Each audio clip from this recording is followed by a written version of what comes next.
Is this gonna? What season was? Or what was the season? What LA? That's with Kim. Kim, yeah. I liked her on there too. She should have. I was the head bitch in charge. She should have popped Kenya in her fucking mouth. Kenya was trying her heavy. Are you still live? Yeah. I just got in. I don't see it popping on. It's live and real live. Did you share it to your boy? It just says live broadcast. I mean, because it's kind of different when you're doing it from StreamYard. Yeah. Refresh your thing and do it again. Okay.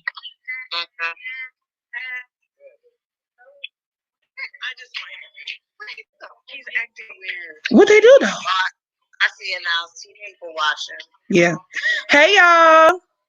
Hey Kiara. Hey Maya Jones. Maya Jones. What'd you say? I said not Mike Jones. It's Maya Jones. Y'all, I got my girl Queen Lovely from Melanated Crowns on the line with me. Say something, Queen. Something. She's so annoying. No, I'm very tired. I hope you all had a good day and happy new moon in Taurus, and I hope you enjoy Megan's live. Oh. And yeah, I don't have nothing. I'm so sleepy. You was not sleepy. You finna be up. Hey, Rational Kids. I think I need to eat. You ain't. Why you be waiting till the final hour to eat? Because I'm retarded. That's why. Yeah. Oh shoot. Somebody just went live. I gotta go. Who? Oh, girl, you annoying. I'm gonna holler at you later. All right, text me. Okay. Hey y'all, how y'all doing? I know I'm late, but you know, you about to be going through a cardinal cross soon. Jesus.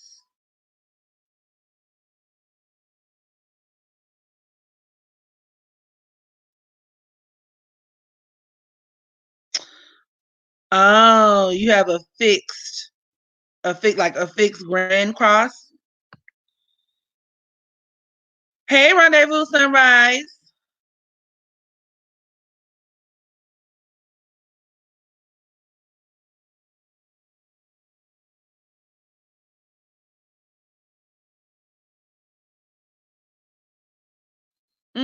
Are you talking about your progress chart, Kiara? Because you really do like progress charts. I noticed that. Hey, DB. Hey, baby. How you doing tonight? I wanna light a candle. Something, know how it feels. Like the fire we made. Get it higher and high. That's back when she could sing. Alicia Keys can't sing no more. Unpopular opinion. Hey, Sierra. I can't stay away. Don't hype me up, y'all. I'll be on here singing for real. Yeah, your natal son and Pluto would be. Oh, I see. I see. I see. It's gonna be. It's about to be some consequences and repercussions coming up with this transit, especially Uranus and Taurus, Sun, Moon, conjunct Uranus and Taurus, and then you got Uranus squaring Saturn and Aquarius. Like it's gonna be some trouble. Thank you. Right, she saw somebody's husband. That's her karma. God came and swooped down and took that motherfucking voice. Because the real gag is, I loved Alicia Keys back when she like the first album, right? The Songs in the Minor, I think is what it was called. I even liked some of her music afterwards. But like lately, have y'all heard the bitch? It sounds like she's hoarse all the time. Like she's screaming and struggling for air. It literally sounds like her throat hurts when she sings. And it makes me uncomfortable. And it's upsetting me and my homegirls because, like, if you can't listen to Alicia Keys, then what are we supposed to do? It's disappointing. Yeah, I loved her before she was a home. Now, don't get me wrong. I'm not one of those people who always blames the other woman because ultimately the responsibility lays with the person who took the vow, right? Swiss Beats look like a motherfucking parakeet. He looks like Toucan Sam. And I'm just kind of really even confused as to how, like, who, like, a love triangle with Swiss, like, he just, listen, I'm gonna just let it go. It's all confusing to me. He's so fucking ugly. Like, come on now. But whatever. He does look like a thumb. He does. He looks like a fucking thumb. Like after unthinkable irrational. Okay. Wait. Wait. Wondering maybe. That's is that unthinkable? I'm ready. Yeah, I do the unthinkable. That's okay. That was like what, 2011, 2010? Yeah, Swiss Beats is a hot mess. I'm like, and can we talk about what contributions has he made to music? I mean, I know he did he's done some songs like for T.I. and a little yin yang here and there. But like, y'all let me know. Because I know the verses live streams are really big. So if Swiss Beats was to do a verses with someone, like what would that look like? What music has he like? I genuinely don't know. He's responsible for it. Maybe I should look that up. Let me look that up now. I know he did it. Didn't he produce that song with Jay-Z where it's like, I know, I know, I know, I know, I know what you like, love, something. Let me see, Swiss Beat songs. And then he did that T.I. song, Hands in the Air Now. Hands in the Air Now. I can't hear you. Bring them out. Bring them out. It's hard to yell when the barrel's in your mouth. I know that. But I'm trying to think what else. Swiss Beat songs. On to the next one. What's that? Oh, on to the next. That shit was whack. Money in the Bank, whack. Everyday Birthday, what the fuck is that? We did it again. What the fuck is that? Top Down. Wait. Top Down. Who sings that? Top Down, Top Down. Who sings Top Down? Oh, he did Touch It. That shit was whack. I ain't like Touch It. Touch It, bring it. He was hot in the early thousands. I don't hear about him now. How come her album with Beyonce was just knocked out? I don't know.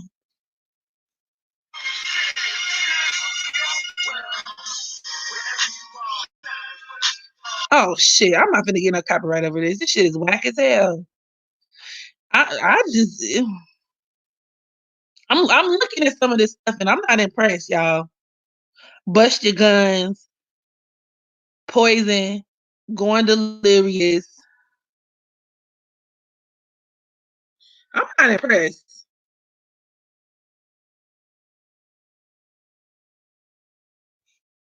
Let me pull up some more. Yes, his discography. Let's look at it. Singles produced. Oh, he did the Rough Riders. Stop, drop, shut him down, open up shop. Oh no, that's how I ride it. Okay, he did that one. He did the Love Is Blind, and it'll take over your mind. Okay. He did the Jigga. What's my motherfucking name? Jigga. And who I'm running with? My name. Oh, he did the Best of Me. He produced that. Okay. Okay. Okay. Okay, I'll give him that. Even though I wanna see how you put this thing on me, I can't let you best of me. I like, okay. I'll give him that. Okay, fine. He got a few, like, yeah. He got like a eyes. It's all right. He produced that Snake remix with R. Kelly. That shit was whack. He did the hotel joint with Cassidy and R. Kelly. That was popping at the time. I'll give him that. He did that song with Mashonda sang on the Get No Better song. You and me, it don't get no better. Wait, hold on. Wait, I'm gonna just like pull it up real quick. Mashonda was a singer? Where the fuck have I been? So that's how he met her, because she was singing. What? What? Hey, Jessica. I did not know that. It's something. It's just on my. What? I did not know that, y'all. I'm looking at the video right now, and I'm so astonished and taken aback. Damn, Mashonda was fine.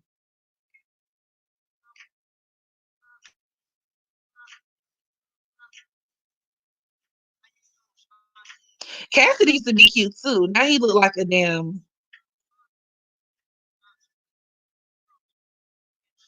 Hey, Francine. Hey, Camelia.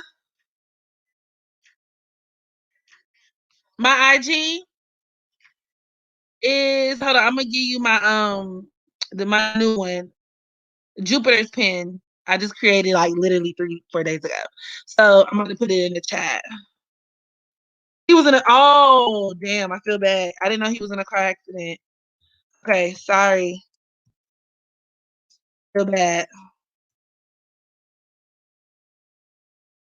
That's unfortunate. Jesus. So look, I did not know she was on that song.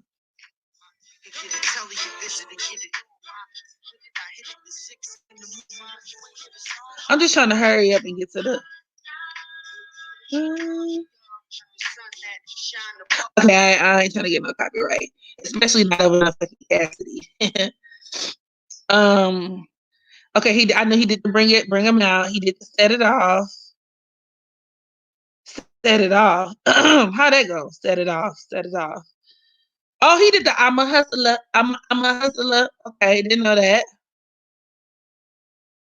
Diamonds on my neck. I feel like I know that. He did check on it. Interesting. Okay, he did the whatever with Remy Ma. He did the touch it. Yeah. Yeah, that shit was kind of, like I said, kind of bad. He did Ring the Alarm with Beyonce and Get Me Body. And he did the tambourine with Eve. I remember that. Is she tambourine going get yourself over something? Okay.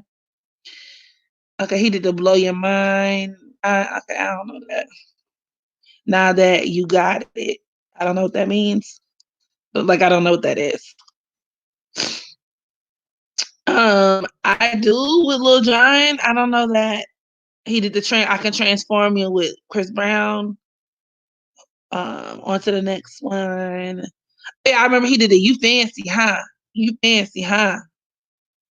Hair done, nails done, everything. Okay, okay, okay, okay. And after Fancy, he really didn't have nothing that's worth listening to, in my opinion. Oh, You Fancy, huh? He did that. If he makes, I don't know why it's funny to me. Like $1 million, you say, oh, oh. Okay, I guess. Hey, madam. Hey, Casey. I'm sorry I'm late, y'all, but it be the same people in here anyway. We family. Y'all know I'll be on CP time. That's interesting. Interesting. I did not know he had such an expansive catalog. He's a Virgo? Interesting. Mm. And I like Virgos, but like I said, Swiss beats. Okay, so let's before we get too far off in the weeds, I want everybody to hit that like button as you come in. And then I want to talk about this Taurus energy. So of course we have a new moon in Taurus in addition to it being Taurus season. So there is a lot of Taurus energy going on. And then we also have natal Uranus, or excuse me, transiting Uranus and Taurus as well. So it's like a whole Taurus stellium taking place right now. And the energy is very potent. Okay. So I would consider this current transit that we're experiencing, once again, especially with Uranus in the equation, as the new normal. That's going to be the theme for this particular transit. And the new being represented by that Uranus element, right? Uranus dealing with things that are unorthodox, right? Uh, Earth-shattering, groundbreaking, trend-setting, futuristic, setting the tone for what is yet to come, which is why it's kind of shaking up some of that the infrastructure. But then the normalcy is also represented by that Taurus energy. So with this stellium in Taurus, once again, including our sun, moon, and Uranus, this deals with a lot of people trying to seek some level of, like I said, normalcy after having our security uprooted. Think about these past few months. Everything that everybody has relied on, especially people who are a lot more materialistically focused, people who are very much of this world, people who are very either superficial or people who measure their lives by worldly achievements, or people who are just not necessarily spiritually enlightened, to be having a particularly difficult time with, just this period that we're in right now, right? Because we're experiencing a lot of uncertainty, a lot of uncertainty. And this time is going to bring about a set of new standards. Once again, with Taurus representing that, Taurus being the sign of standards, right? And this could deal with there being things that are going to be normalized that weren't in the past, which could include all types of things. So we're talking even just from a metaphysical standpoint, a new interest in astrology. Taurus is also the sign of legitimization. So during this time period, for my fellow astrologers or astrology enthusiasts, metaphysical enthusiasts, my tarot readers, so on and so forth, this is going to be the time where where we thrive. Like, this is really our time to shine, because a lot of people are looking for new ways of doing things, new approaches. And also another manifestation of this stellium in Taurus is going to be people not looking too deeply into things, which can result in a lot of people trusting the media, which is very interesting, y'all, because even with this COVID-19 debacle, like, granted, I'm not one of those people who are preaching from the mountaintop, like, oh, like I know all the answers, or like I'm just a grade A conspiracy theorist or whatever. But the truth of the matter is, there's a lot of things that we are not being shown. There are a lot of things that we are not being told. And it has absolutely nothing to do with being a conspiracy theorist, and everything to do with, number one, looking at fucking history. And number two, anybody who's, like I said, in tune with spiritual, with the spirit world, right? And this includes my psychics, my mediums, my tarot readers, and fellow astrologers, know the energy signatures that are coming down the pipeline. And this is why it's very easy with this Taurus energy. Taurus deals with things that are on the surface level. It deals with people being complacent with the status quo. It deals with people accepting things that are given to us. And it presents a bit of a cognitive dissonance, or a clash, because when you have Uranus and Taurus, right, our sun, moon conjunct that Uranus and Taurus, there's going to be this push and pull, right? You're going to have a group of people, which is definitely a segmented or fragmented part of the population, who are quote unquote woke and who quote unquote see things for what they are. But then you have an overwhelming majority of people who are relying on even like media and social media in particular, which is their Uranus influence, to get their information. Our government is infiltrating social media and weaponizing it against us. That's further reinforced with our Mars and Aquarius. But that's a completely whole different live stream. You feel me? But this is gonna be a time where this is gonna separate the real from the fake, y'all. The real from the fake. What's up to you guys just joining the chat? Make sure you hit that like button on your way in. My progress Mars and Taurus in my second house. Yeah. So yeah, this time period is really going to separate the real from the fake. And I do want to encourage you guys to really take your even social media, like because the government is really getting hit to this. This is why we're in the age of Aquarius, right? Saturn and Aquarius. I don't know if it's, let me take a look. I don't think Mars is conjunct Saturn right now, but nonetheless, the energy definitely deals with the government or in our society shifting to where they're catching on to the fact that this is where a lot of us get our information. We place a lot of weight and place a lot of value, once again, that Taurus energy value in social connection, each other, what people on our timeline has to say, creating dialogue. So we're talking like a lot of bots during this time, a lot of people infiltrating our spaces. And once again, I hate to sound like a conspiracy theorist because I'm really not that girl. Like I'm typically not that girl. But it just is what it is. Like the planets don't lie. Like it just is what it is. It is what it is. Okay. So stop looking and putting your trust in the media. Stop putting your trust in the government. This is the time where you need to actually go deeper and do a lot more investigation on your own and not trust what you've been given and what you've been told. And also, once again, I hate to sound like a conspiracy theorist, but not for nothing, that Uranus and Taurus brings about issues with 5G and artificial intelligence. And so does Saturn in Aquarius. So does Mars in Aquarius. Y'all see where I'm going with this? And like I said, I'm not, to be honest with you, before I really sat down and started really evaluating and meditated and focusing on the transits, I really wasn't sold on 5G theory. But once again, look, I'm just the messenger. I'm just the messenger. And Jessica, I'm not saying Rona isn't real. So let's be. I think the Rona is real, and I'm a testament of the fact that the Rona is real. Because if I really want to be 100, I think I just got over it. I think I had it for the past month. Okay, but what I'm saying is there's a lot of misinformation that's being spread about it in terms of where it comes from, what the fuck it is in the first place, how you get it, who else has it, and what's in store, what's next. Okay, there's a lot of misinformation surrounding that. It's a lot of misinformation surrounding that.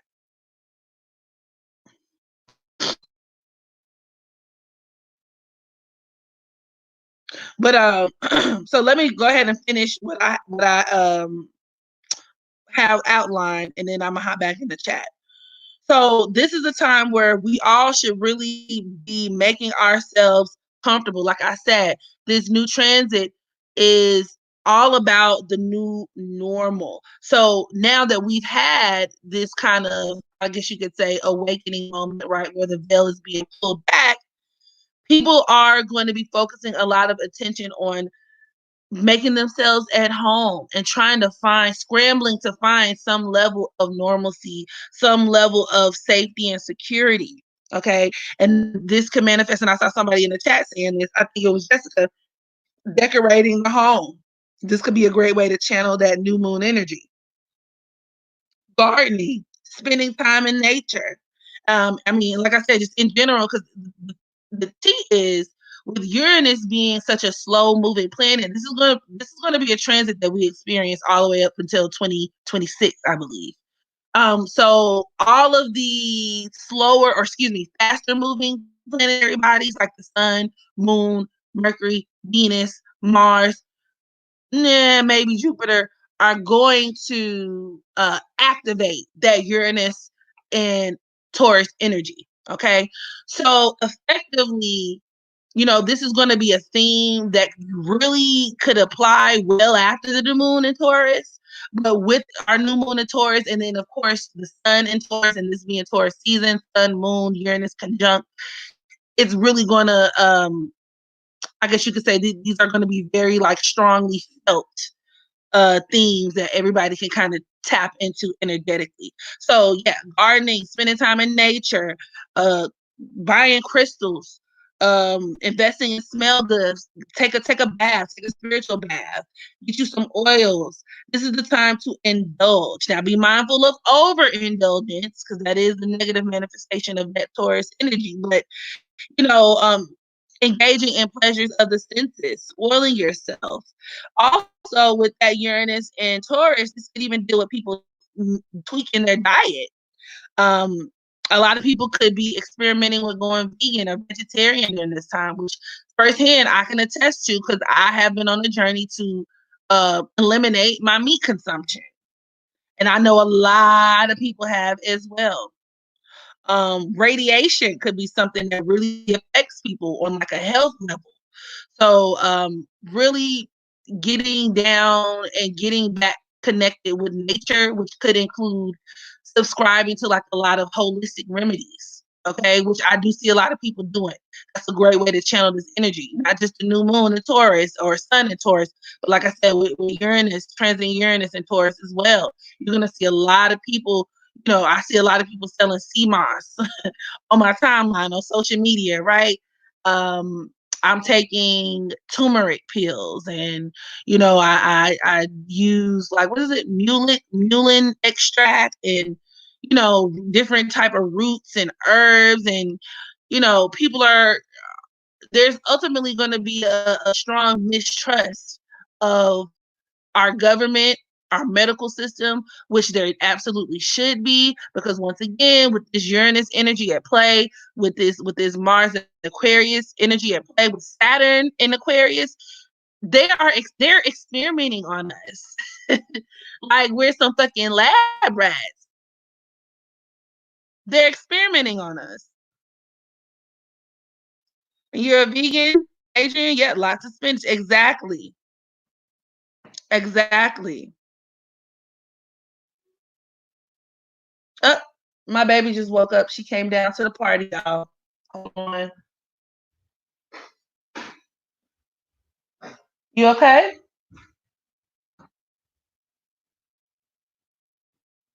You all right? Come here. You thirsty? Here, drink your water. Hmm. You want some ice water? He's gonna be getting them a black seed oil. I need to look up some black seed oil. Hold on just a second, y'all. Let me give my baby some water.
Okay.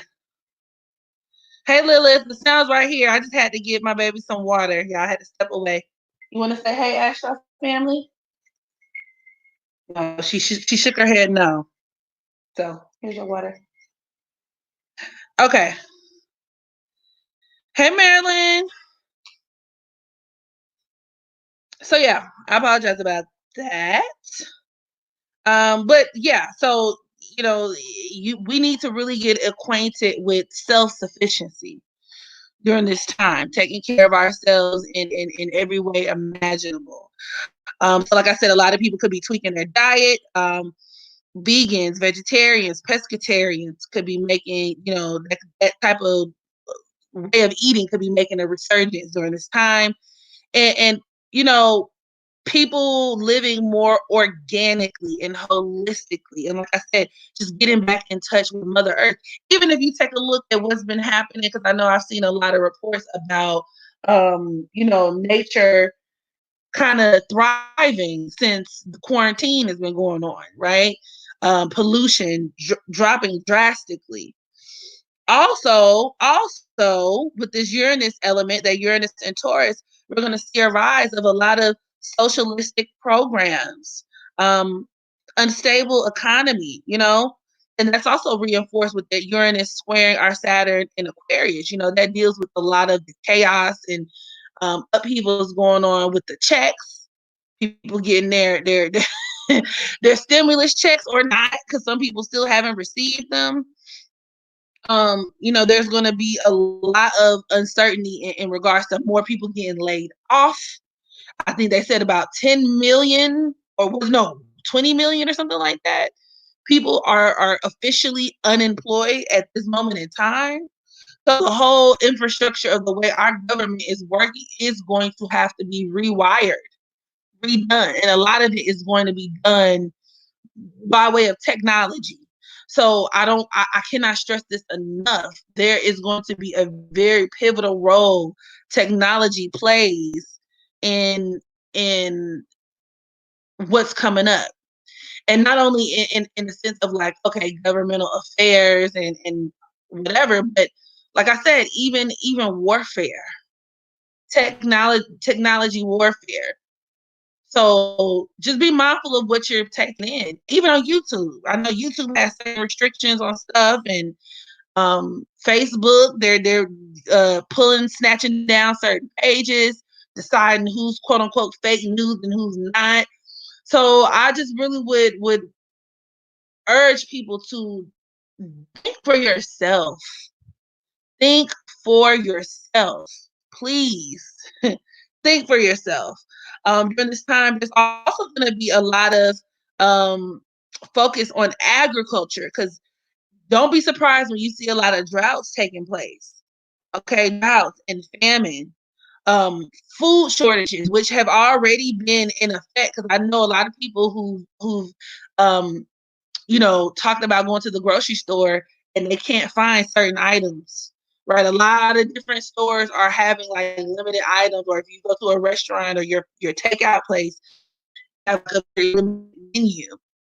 Okay, so just be prepared for that to actually get worse, which is another reason why I do encourage people to look into growing your own food if you can. Me myself, I'm preparing to move to an apartment, so I know they have those plants where you can like plant seeds, but it's like your own little square of like soil, those little squares of soil that you can do your gardening in if you don't have like an actual garden. Okay. And yes, Sierra, people are being very greedy and selfish. Another manifestation of that Uranus and Taurus, but it can definitely expect to see a lot more of that with the sun, moon, transit in Taurus as well. A lot more resource hoarding, right?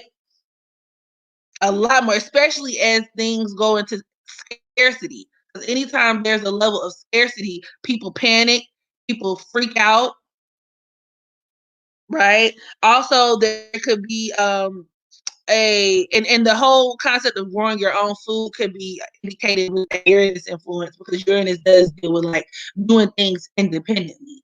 So independently growing your own food.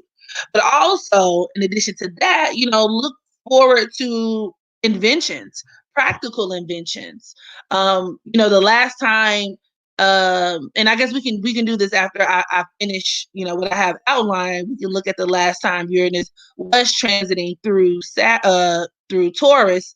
What type of inventions and technology advancements came about from that. So be prepared to see different breakthroughs. Like I said, artificial intelligence, high-tech adaptations, people working from home. It's going to be normalized, which is something that we've been seeing now. People finding ways to make new money as well, new currency. So once again, if you're somebody who's an entrepreneur, or not, this might be a good time to try your hand at it. Because we're entering a complete free for all. A complete free for all. This is a time where, like I said, because things are so uncertain, and we're kind of in uncharted territory at this moment. This is going to be a time for people to kind of,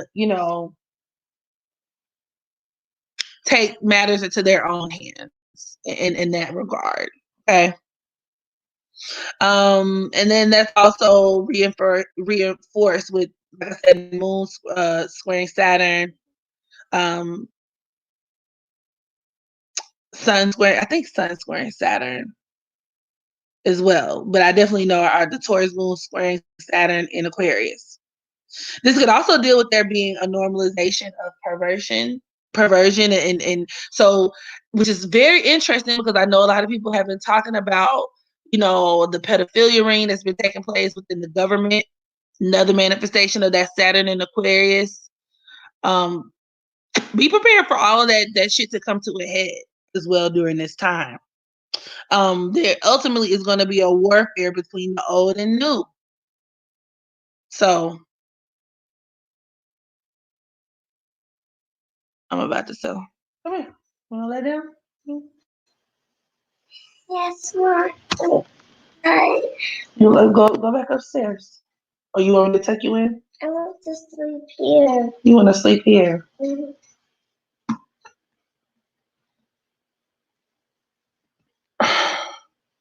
Gen Z versus boomers, yes.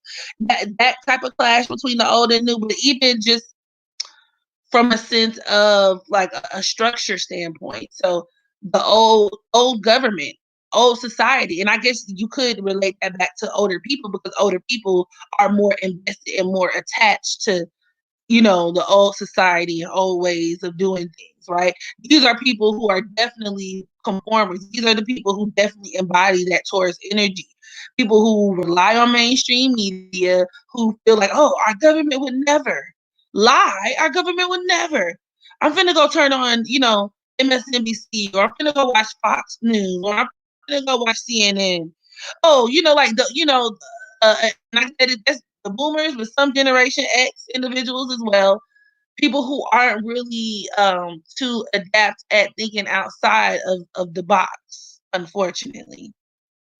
And I hate this. I hate to kick it like this, because I understand a lot of people are being affected by COVID-19, not just necessarily baby boomers, but sometimes I be a little happy that their time is up. Like if somebody could just like get y'all, like knock y'all off the planet real quick, that would be excellent, actually. Because a lot of their ideals, and they a lot of them are very arrogant about, and are even a lot of them in government. Like our politicians are old as fuck. You know what I'm saying? Like they low key ruining our lives. Like I'm like, you're old as fuck. You're about to die, but you're insisting on ruining our planet and fucking up the future for the rest of us.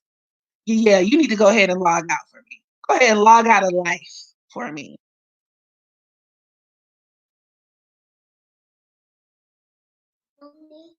Huh? It does.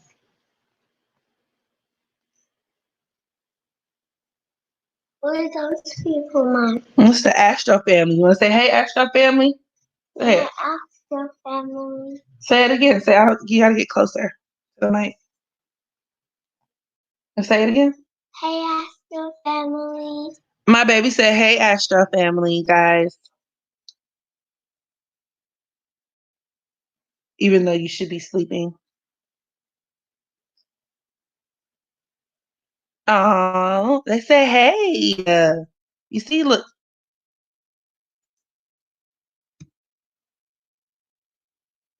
Yours just woke up too, Kiara. Man, this quarantine parenting thing is so real. It's so real. They're asking, what's your name? Madison. What's your name? Madison. Madison. Her name is Madison.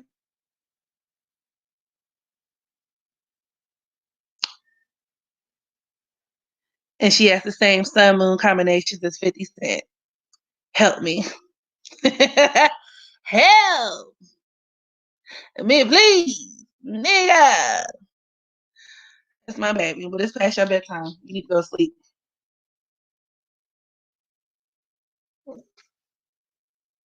My homegirl smokes hookah like crazy when we used to go out. Huh?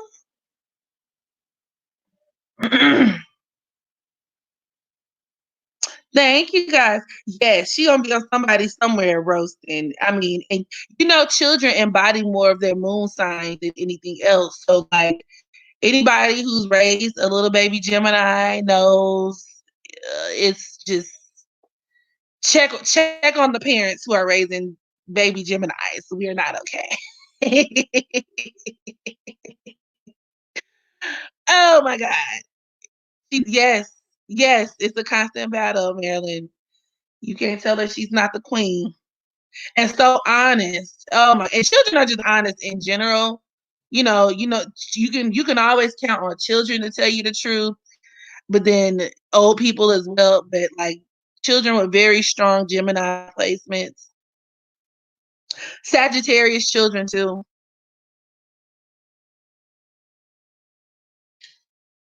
Oh yeah, Sour Patch Kid. Yeah, it is a beautiful thing. They talk a lot. So many questions. My name is Blossom. Astro Queen. I don't know if you've seen. Let me go back. He's rude, but no, it's like he does it. Have you seen the picture of the celebrities on House? On House, I heard about that. Like I said, with that Saturn in Aquarius, I would not be surprised. Look for a lot of this shit to come to a head. Leo Moon children too are something else. She's gonna bring truth and love. Yes, she already is. Truth and love. Truth and love. Oh, they said they love you, Matt.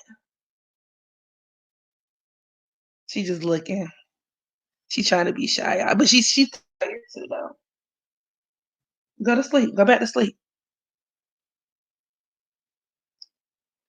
So yeah, ultimately look for those things during this transit. But as far as the new moon in Taurus, though, treat yourself. I went and got me some wine tonight.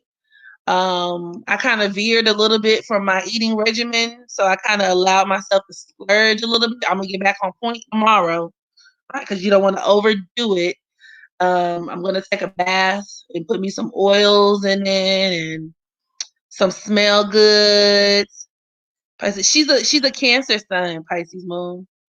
She's a Cancer sun, Gemini moon, Scorpio rising. So she has a lot going on. Very inquisitive, very intense, very willful. But yeah, is treat yourself during this time. You splurged on food today. I know people probably been doing a lot of Amazon shopping, online shopping. Fire and Air Moon kids are going to take over I'm serious. I'm scared. I ain't ready. I'm scared. They can be quite a handful. 50 Cent is going to have fun trolling a fun trolling party for the rest of the quarantine. And I'm gonna watch. I'm gonna keep because 50 Cent is very entertaining. She is gonna, and you know what? She's actually already very kind of she's a lot more intuitive than actually I was at that age because she has a an eighth house stellium in Gemini. She has Gemini in her eighth house. So her moon, Mercury, and Venus in her eighth house of Gemini. And she intuitively knows things without you telling her. And she's also very, very interested with like things like death and why things are the way that they are. Who said that? She talks about death a lot actually. Some people would be disturbed, but I understand. I understand what she's dealing with. Yes, worthy to be. Yeah. I'm not. I don't overlook it at all. I don't. My youngest has an eighth house stellium in Pisces. Okay, very intuitive, and they can probably see right through you, and they have excellent memory too. They're like children with lots of eighth house energy are the type of kids who like if you'll tell them something, especially that Gemini influence, but if you tell them something on Monday, you know what I'm saying, like Saturday will come along and they'll throw it back in your face. Or they'll be like, remember that time you said, Mom, because you did say that. You said such and such. And I'd be like, my name is what? Well, so it does scare me sometimes. Well, it used to initially. Like, not really scare me, but of course you're kind of gonna like, what, huh? Because she'll say stuff like, I remember we were riding past the cemetery one day. Mind you, she was like 4 at the time. To my knowledge, she had no concept of death. It's not like I talked to her about death. And she was like, so are there a lot of people underground over there? And I was like, yeah. She was like, so if their bodies are underground, how do they get to heaven? Talking about dead people. So, I was explaining to her, like, well, your soul is your soul that's inside of your body. Your body is just a shell. She's like, oh. Or she'll say things like, mom, um, I hate that you're gonna die before me. I want. Are you gonna survive? Or she'll say stuff like, I want to go to heaven. When I die. But she says it about a lot of people though. Like, and sometimes I get a little nervous because I'm like, I know this ain't my time to check out right now, but she's naturally fascinated by that type of stuff.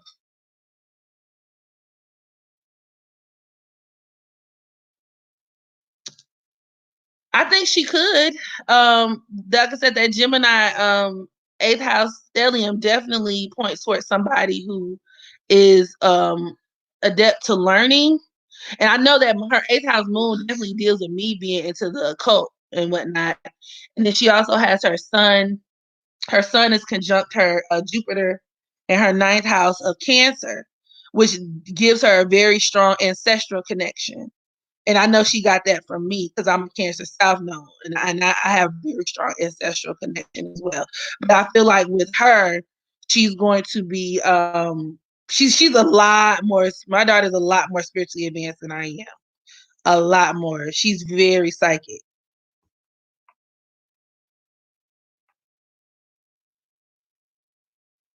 She does have. She has very vivid dreams, Marilyn. Not only does she have vivid dreams, she'll like I remember for like maybe 2-3 years she had imaginary friends. One of her friends is called Nasty Chicken. No. What was his name? Was it Dirty Chicken? Or not? No. What was his name? It is a chicken. You don't remember. His name was Nasty Chicken.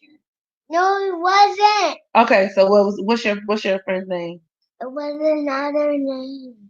So what's the name? I don't know. You don't know? Okay. Yeah. She checking me, y'all. She reminds me. You do too? My name is Blossom. Wow. Wow. I used to listen. Look, she checking my butt. She got me. Imaginary friends, yes. She'll have them till she's about 7.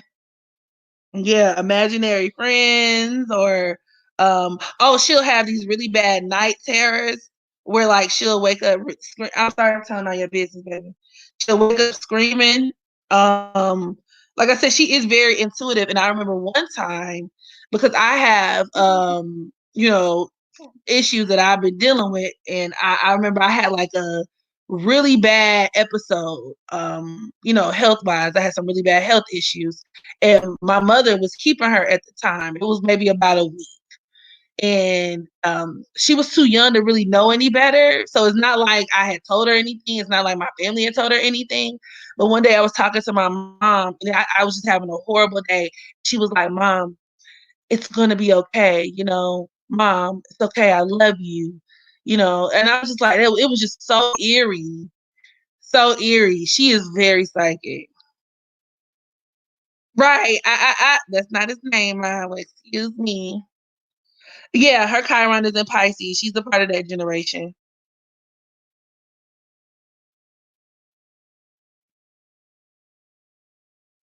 Yep, worthy to be, yes. And it scares me because you know how like you'll wake up, like when you're waking up, your brain is still trying to process stuff. So I'll wake up and she'll be standing next to me trying to get my attention or laying down, or sometimes I wake up and she'd be in my bed. She would be in my bed sometimes. And I'd be like, how did you get here?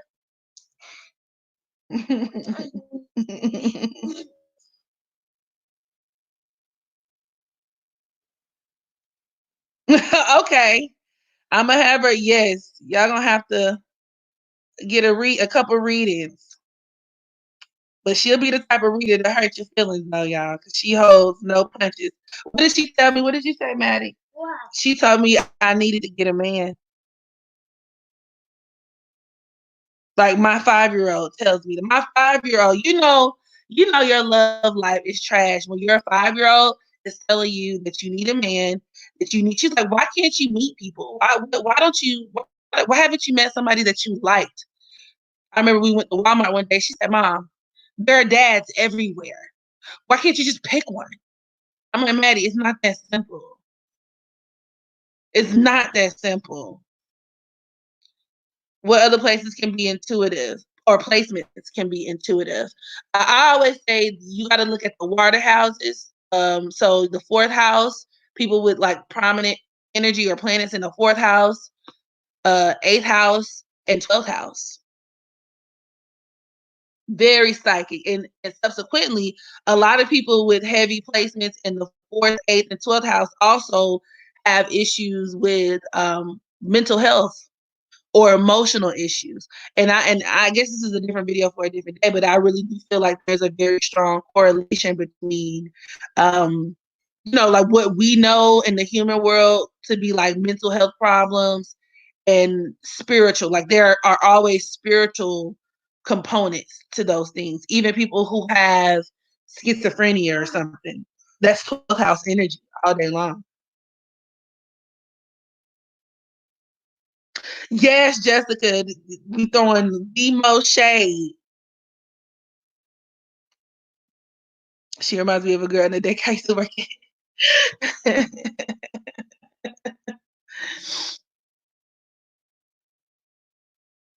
I'm telling you, the kids it be your own kids. It be your own kids. Those kids ask you questions you were scared to answer. And children understand a lot more than we give them credit for. Who are the healers of the zodiac? I would definitely say, of course, Pisces is your standard stereotypical healer of the zodiac. Virgo. Um, in a lot of ways, I would argue Cancers are as well. Scorpios for sure, but Scorpios have the power to heal or destroy. So that's where it gets kind of tricky with Scorpios. You have to make sure you're messing with a very evolved Scorpio or somebody with a lot of eighth house placements. You got to make sure they're very evolved, even with children with eighth house placements. And like I said, I can speak for myself, okay, with my child with an eighth house stellium in Gemini. These are children who could, have a difficult time behavioral wise, especially if you don't keep them stimulated or engaged. But on the positive side, when they're really, especially as they get older and they learn how to like harness that energy, these could be some of the best healers for sure. Yes, let's manifest the hut. Listen, if I can find me a little baby who gonna listen, I'm all for it.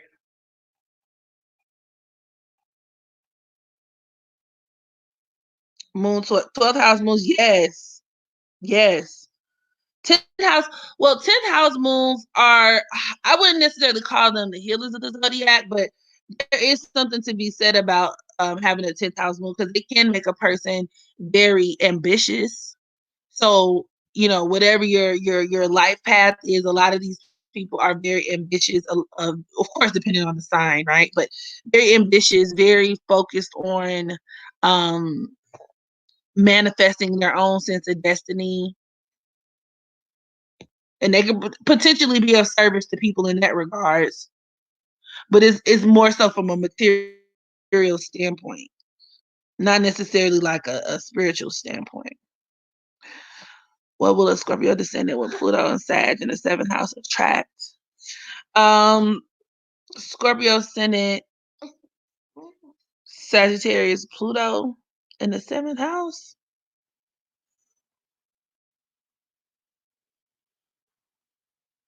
Well, let me say this. Are you talking about from a relationship standpoint, Francine?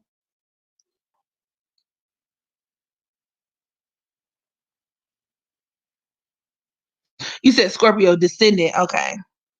I'm tripping. I thought you said Scorpio ascendant. But I'm assuming you're talking about from a relation standpoint, right? Because if so, you could definitely attract very intense and transformative relationships with people.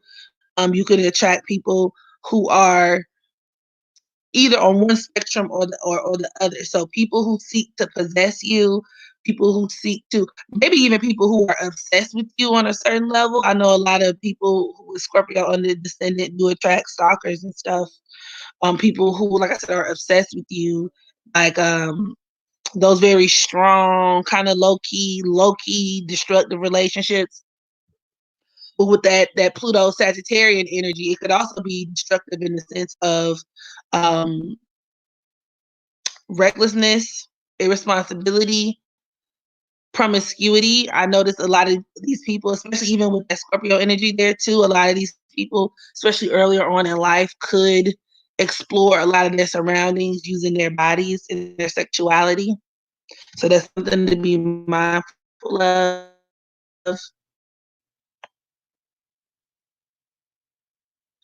Thank you, Worthy to Be.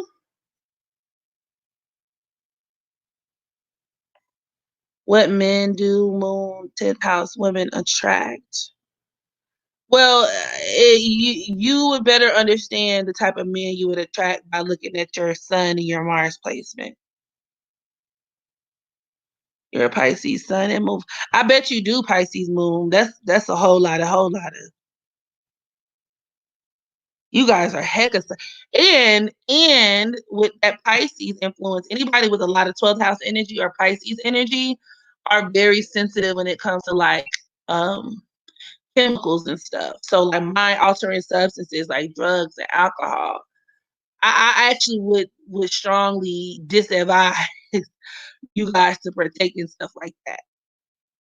Just because it's like, the veil between the spirit realm and the material world is already very thin. But a lot of these people, like Pisces, strong Pisces placement individuals, could be hijacked by outside spirits while they're under the influence.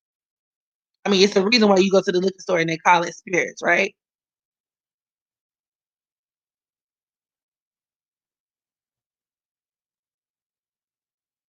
Have her pick one for me. Oh my gosh. What type of husband do I need, Maddie?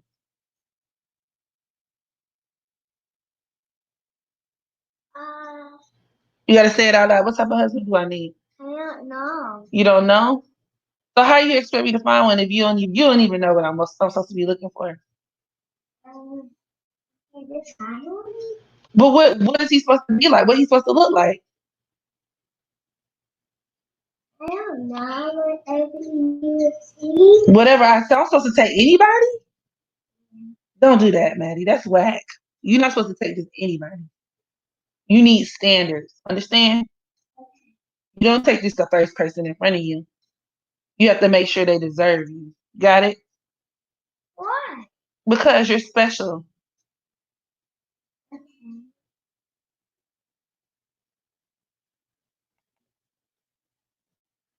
That's why your mama be mean to these nappy headed boys.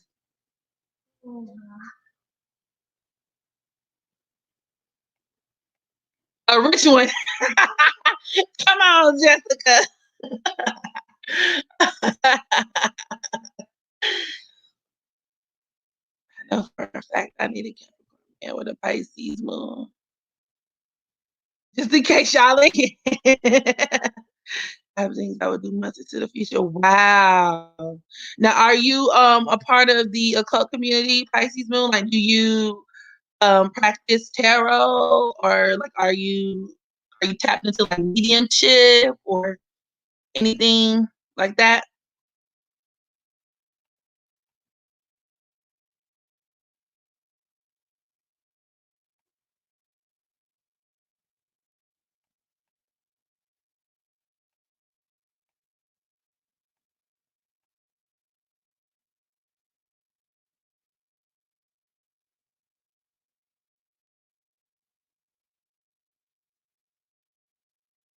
Yes, Virgo moon. Teach. You gotta teach. You gotta teach the children. And that's the scary thing about having girls too, because initially when I found out I was having a daughter, it really did scare me because I don't care what nobody says.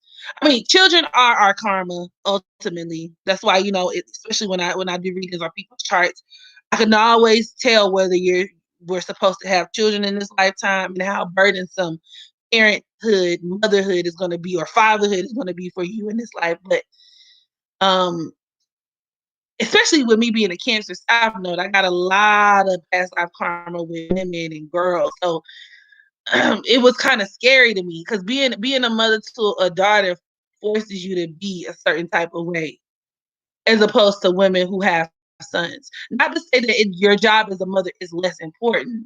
Neither one is better or worse than the other, but it does require a certain level of, like, I don't know what you call it, like a certain level of awareness as a woman raising another woman. It's so crazy. My sisters. Yep, very protective. We gotta be. We gotta be.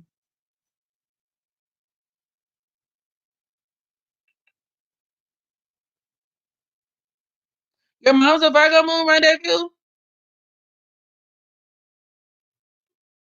That's why she be giving you hell like that.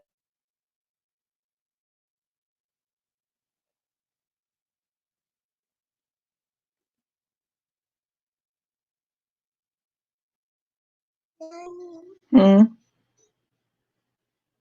What are these people for? We're talking about the planets.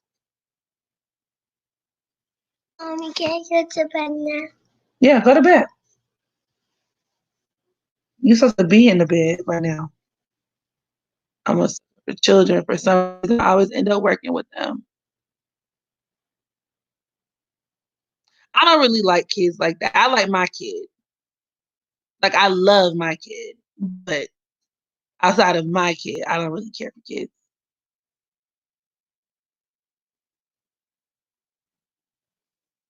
I got Aquarius in the fifth house, so naturally, like, I just be looking at kids like, what?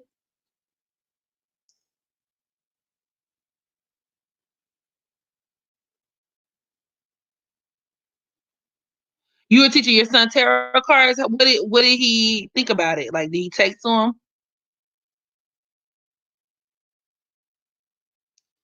No, I don't do tarot or anything, but I get my cards read all the time.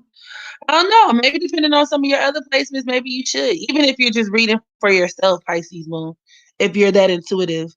And I also advise a lot of my clients with very strong Pisces energy or 12th house energy to keep a dream journal, because I know you probably get a lot of messages in your sleep. Do you want more? No, I don't. My name is Blossom. The only way, honestly, I would have another one is if I were like married or in a stable situation, and even then, the daddy would do all the work.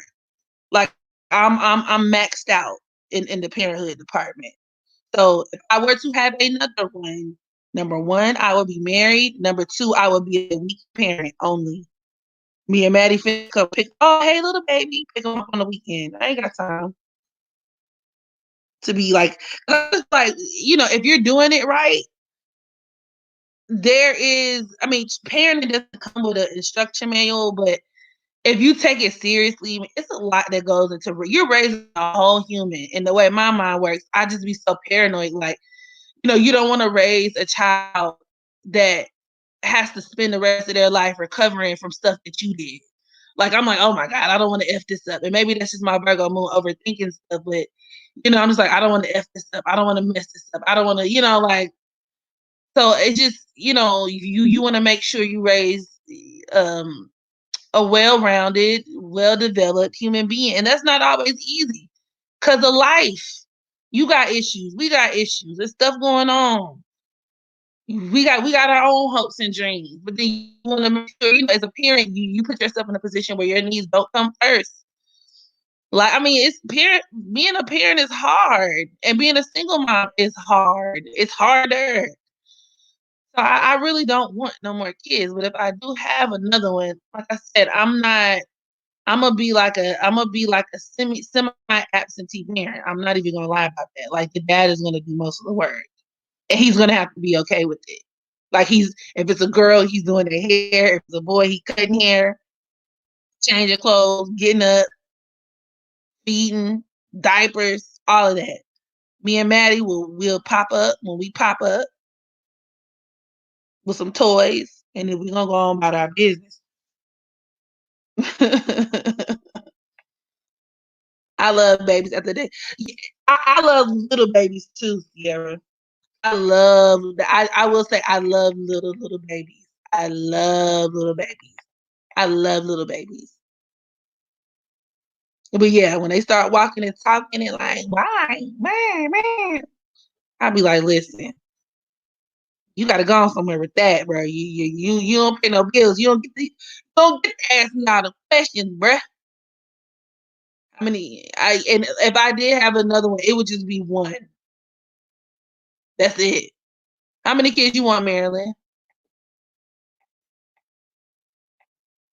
You just did tarot for your sister and friends.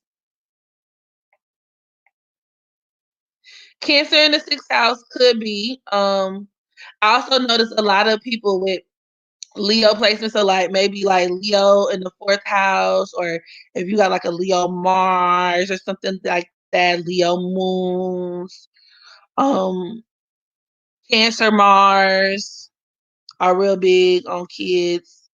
Cancer in the fifth house, Leo in the fifth house, maybe even Gemini in the fifth house is real good with kids. Mm.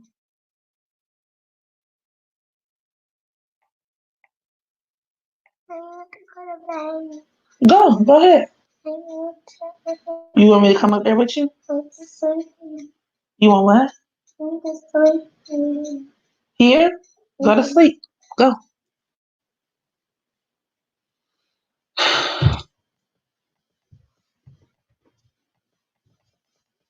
You want to sleep over there? Go lay down over there.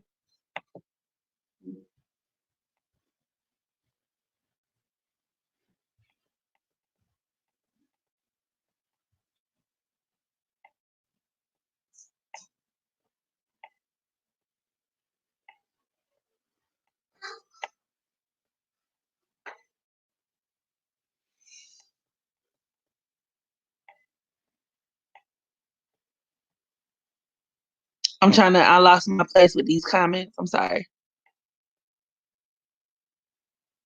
How can we figure out how the new moon will affect us using astrology? Um, like I was saying earlier in the video, you might want to replay the video back. But basically, getting back to your roots, finding a new sense of normalcy, whatever that looks like for you, finding a new normal, finding a way to ground yourself during these uncertain times, being kind to yourself, spoiling yourself, learning and practicing self-sufficiency, turning towards nature, holistic remedies, so on and so forth.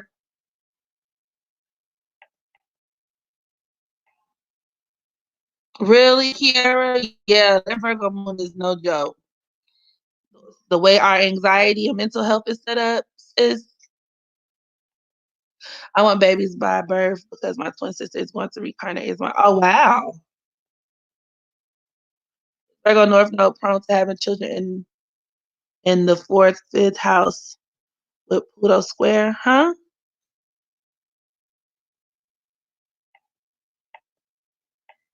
When Taurus in the fifth house.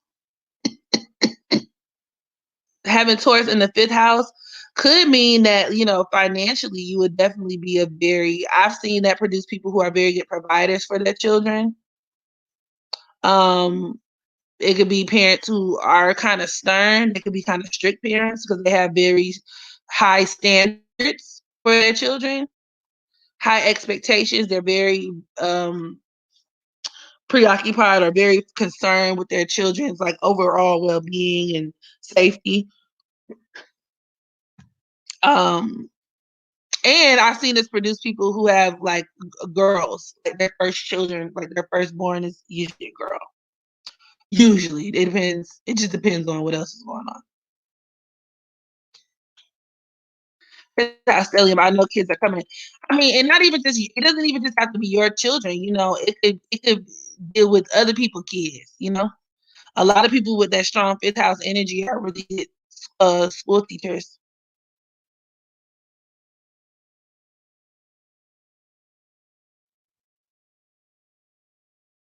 How can you find out if you'll have children? Look at the condition of your sun, the condition of your fifth house.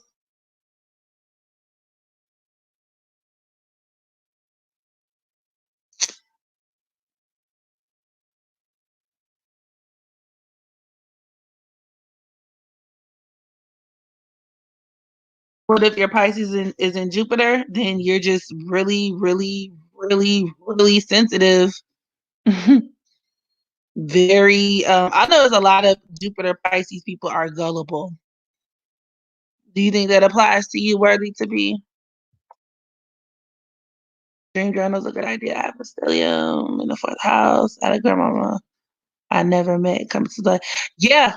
You guys can actually be portals. That Pisces energy can be portals for ancestral connections. That makes sense.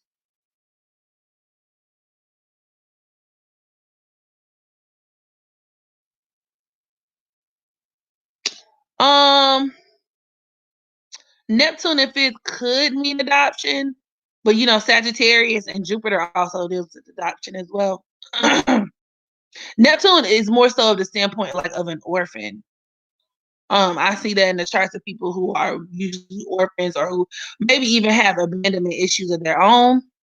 But alternatively, it could also even deal with where you spoil your children rotten, or maybe you end up making sacrifices for your children with Neptune in the fifth. Twin daughters. Your Virgo North Node squaring fifth house Pluto.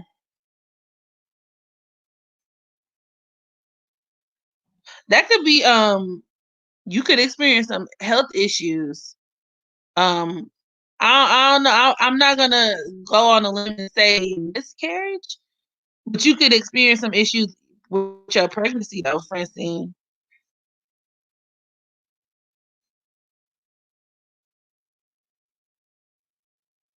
It could even deal with you having a child with some health issues.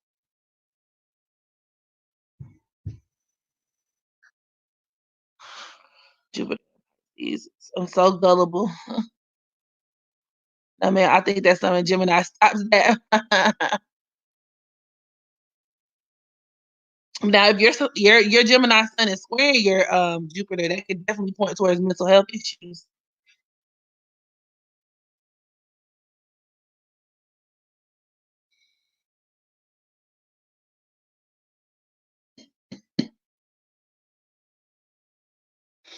Virgo Mars in the fourth house. I know that produces a lot of people who are very like they have to feel productive in order to feel useful. Especially like when it comes to stuff like around the house, always categorizing stuff, trying to keep stuff in order, making lists, a lot of do-it-yourself projects.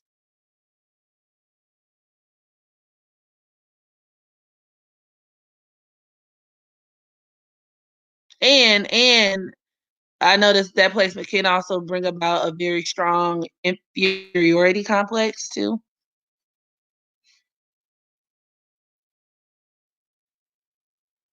You got a Virgo Mars too. Dang, Kiara.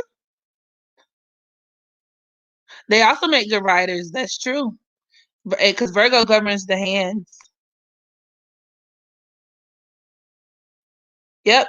Emotional intelligence is another one, depending on how it's aspected. But it could also manifest in chronic anxiety issues.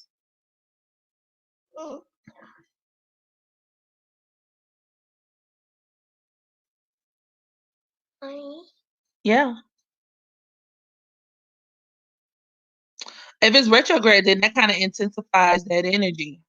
Because it just means like when a planet is retrograde, it doesn't necessarily mean that it's any less potent or that is not as strong or meaningful as a direct planet. It just means that that energy is turned inwards, and so it's intensified, and it even kind of makes a person a lot more introspective. Which Virgo is already a very introspective type of sign. So to have your I think what your Virgo Mars retrograde could definitely make you a lot more self-aware, a lot more self-conscious.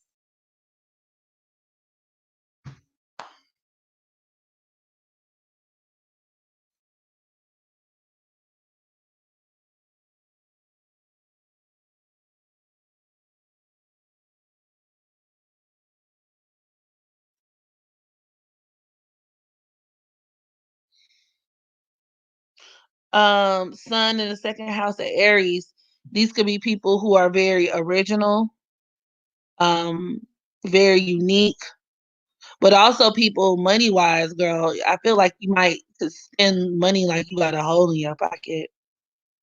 Do you have a father who's like in the military or something? I've seen that a lot. Or a father who's like a police officer, or like, oh yeah, Sun Square Moon and Sun Trine Pluto. That could also even deal with where you get a lot of help in this lifetime from men. That Sun Trine Pluto, financial help.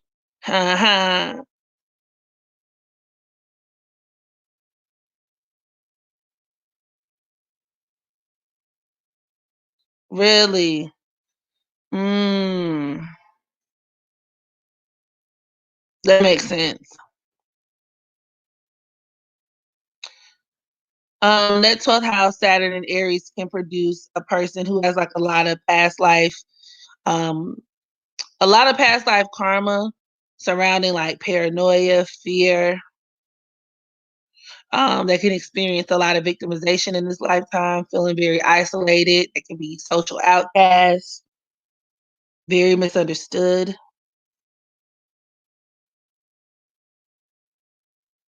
Come through the perfect escape. You changed your name.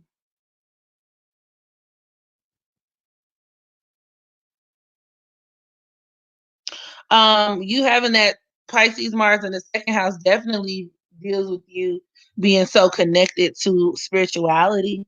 because that could be a person who literally like their spirituality is I mean, because the second house is what gives you your sense of grounding and protection. What is going on?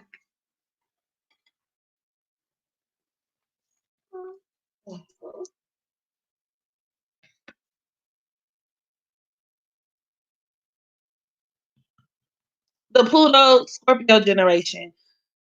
I think during Saturn, the Saturn Aquarius transit, like I was saying during that my live stream on that, a lot of us are going to be called to the front lines during this revolution, so to speak. A lot of us, because what's going to happen is we're going to experience a lot of the energy in this upcoming Saturn transit because it's going to square our Pluto. And with us being the generation of literally like transformation, revolution, we came along and changed everything, right? You know, the millennials came along and switched up society on its head. We changed the standards. We generated society. We flipped it on the inside out. So it's really going to be up to us moving forward. And we're going to be the ones, I mean, because, I mean, when you think about it, it does make sense. A lot of us are ranging anywhere from like our mid-20s to mid-30s. So over the course of the next few years, we're going to be the ones who are strongly impacted. Like a lot of the ramifications of society are going to fall squarely on our shoulders.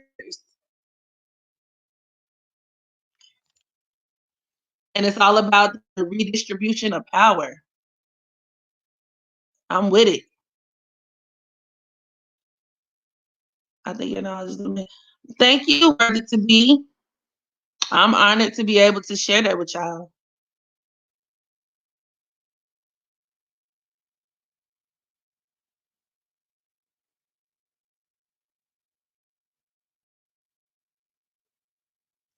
So, you know, y'all really got to keep your eyes and ears open during this time.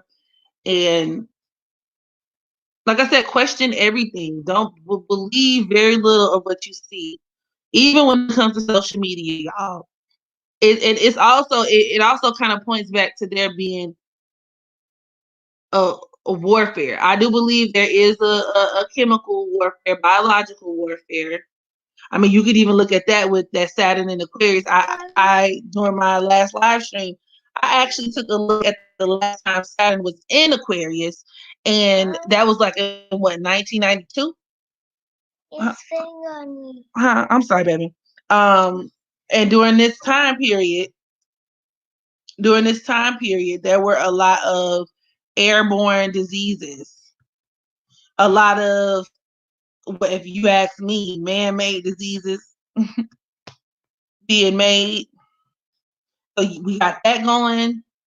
And then, like I said, you have the technology warfare,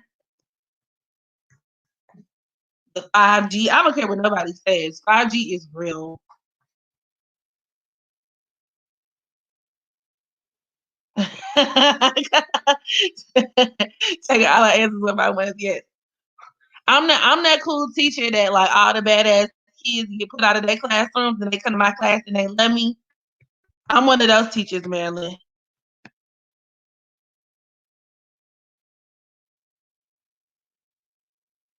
I'm sorry, but y'all see Trace. I was like, I saw her. Like, I don't understand the big deal. What's the hype, y'all? Like, I mean, she's a cute girl. I just don't. I'm not one of those people who subscribe to caring that much about stuff like that. Like, I don't know. Like, even when Drake, everybody saw Drake's son and they were so mad because he looked white. I'm like, what did y'all expect? Like, I don't care. Like, okay, Trey Songz is a nigga. He got a baby mama like everybody else. Welcome to the club, Trey.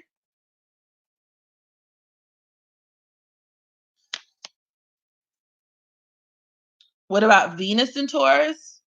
Well, Venus, oh God, what's going on? Venus, of course, is dignified in Taurus. So are you talking about like natal?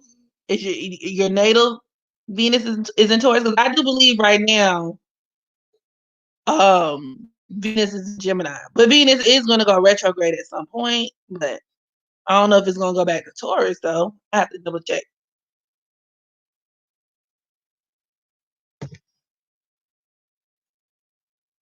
And last time Uranus was in Taurus was the Great Depression, but it brings exactly. And during that time, they had to come up with like new innovations, which piggybacks off of what I was saying earlier. Expect new breakthroughs in technology and advancements in technology, and it's going to be like practical things that help us in our everyday lives.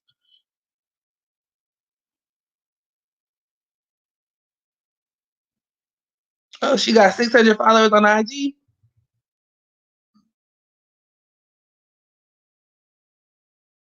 Like not 4 baby mamas in this lifetime.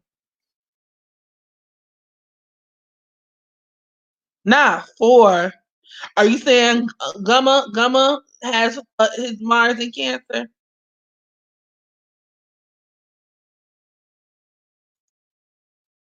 I noticed them Taurus men be having lots of kids too. They be very fertile.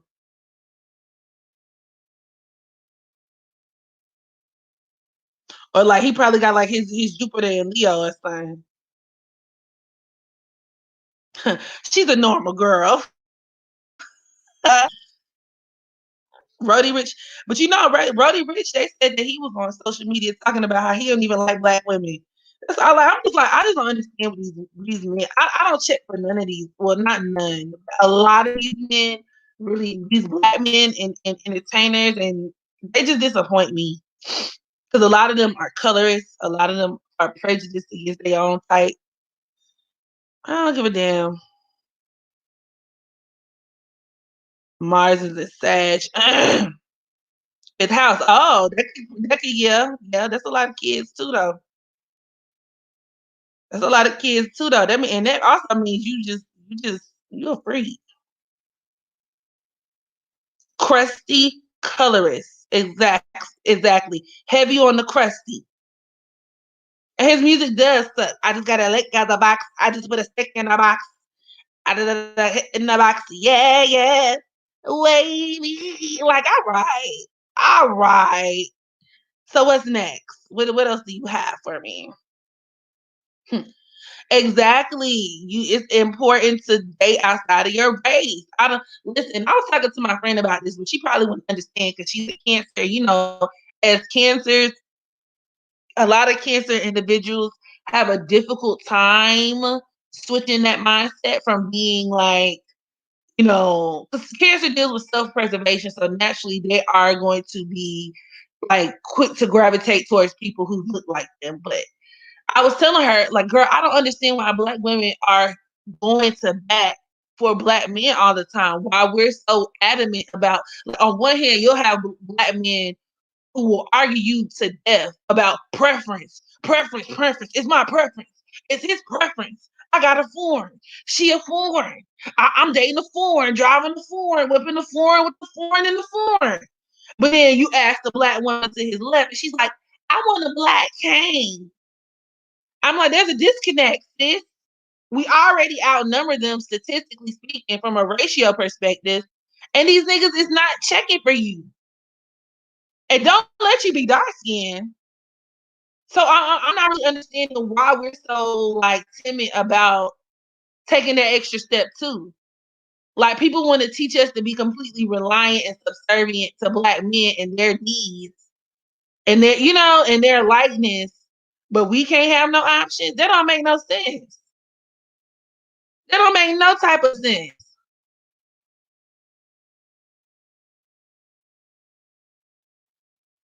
Yeah, just they said. I mean, like, look, ain't nothing wrong with dating who wants you. Be with who wants you. But you know, there are some women who like I would never like. Oh my god, if a guy like if a guy who met all of your standards came and sat right down in front of you right now, and he just so happened to be Asian or he just so happened to be white or whatever, they would pass up on it.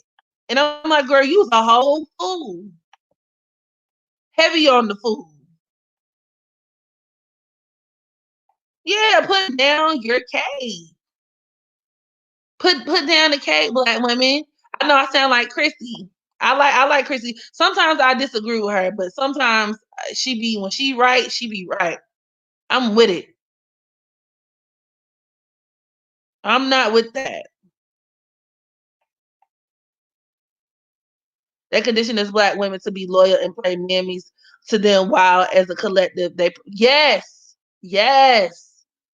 And even peep the double standards when you see black women dating outside their race. Pay attention to how men treat them. Pay attention to how the framing is around that. Right? They'll frame you like as a bad witch, or like Serena Williams. Last I checked, everybody was calling her a man. I thought she was a man. They was calling her handsome. They said she looked like. Uh, Go get your computer. Could you bring it to me, please? They were saying that they were saying she looked like she can throw a cotton ball on a tin roof. But then the minute she got with a white man, oh, they taking our black queens. They taking our black queens.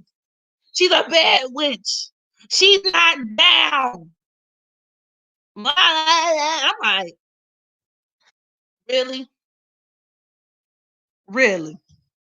Yeah, I see how Snoop did already. Snoop looked like a black queen himself. Always got a perm and got the nerve to be talking about somebody else. Yeah, I hate Snoop Dogg. I'm not even gonna hold y'all on that one.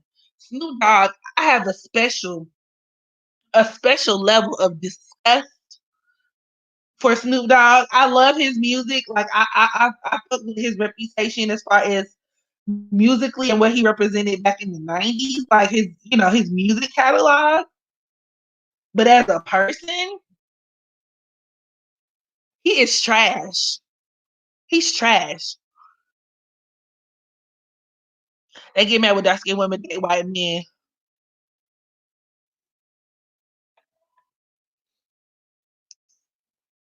But when they date white women, it's okay. And I'm gonna go ahead and go here. Colorism. Okay, because you even have the black men who date lighter women. And let me also be very clear about something. I come from a line of fair skinned women, very fair skinned women. My grandmother is yeah, I think my grandmother's biracial, I think. But my point is, my mother, I was raised by my mother is like Mariah Carey's color. So I'm saying that to say there's no intrinsic like chip on my shoulder. Like the most important women in my life are fair and very light skinned women. But even after saying that, colorism is real. Okay. And I don't have to be bitter to acknowledge that. And a lot of people and a lot of men perpetrate that. A lot of women do too, because a lot of light skinned women don't want to acknowledge their own privilege. And being somebody who's grown up in the South, who has family in the South, in Mississippi, it's a thing. It's a thing.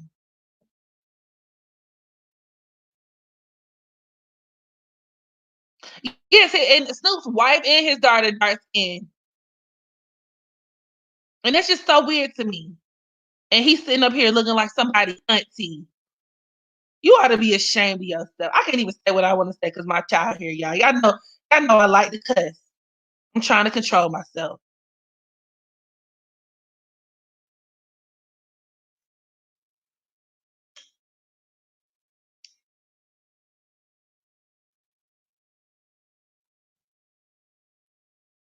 I have a discussion with Snoop Dogg because he has the tendency to open his mouth when he doesn't know what the fuck he's talking about. Even when it comes to social issues, especially when it comes to social issues. I mean, even before the black woman, even before the Ari thing, even with the Gayle King thing, like he'll say stuff, he'll say something very ignorant, like he'll pop up and cuss somebody out, and like he'll get surface level knowledge on something, and people think it's so revolutionary. I'm like, you niggas are so easy to impress. Y'all are some basic bottom barrel ass crusty black foot bitches. Y'all got me cussing on my child up. Oh, I'm sorry. Ooh, Lord have mercy. It's just disgusting. Like, for example, like he's always going in about Donald Trump. Who the fuck doesn't know that Donald Trump is annoying and weird? I need you to come to the table with a little bit more information. If you really want to be revolutionary, stand up to the Democratic Party. Because that's, truth be told, that's the real tea. Let's talk about the real manifestation of Saturn in Aquarius. We already know the quote unquote opposition party when we know Republicans are full of shit. But let's talk about the real oppression that's going on. And that's the liberals, the white liberals, the Democratic liberals, it's the limousine liberals, it's Obama, it's your beloved Hillary Clinton, it's your beloved Bill Clinton, it's your beloved celebrities who try to sit up here and give y'all political advice like y'all in the same socio-economic class, like y'all got the same vested interest as them. Y'all niggas don't know shit. Don't even get me started, y'all. I done jumped from colorism to politics. But that in a nutshell is what I hate Snoop Dogg, and I hate people like him. I hate T.I. too. They think they're so political. T.I. don't learn 5 SAT words and keep rotating them hoes over and over again and speaking on shit that you don't know about. Shut up, because you're misinforming people.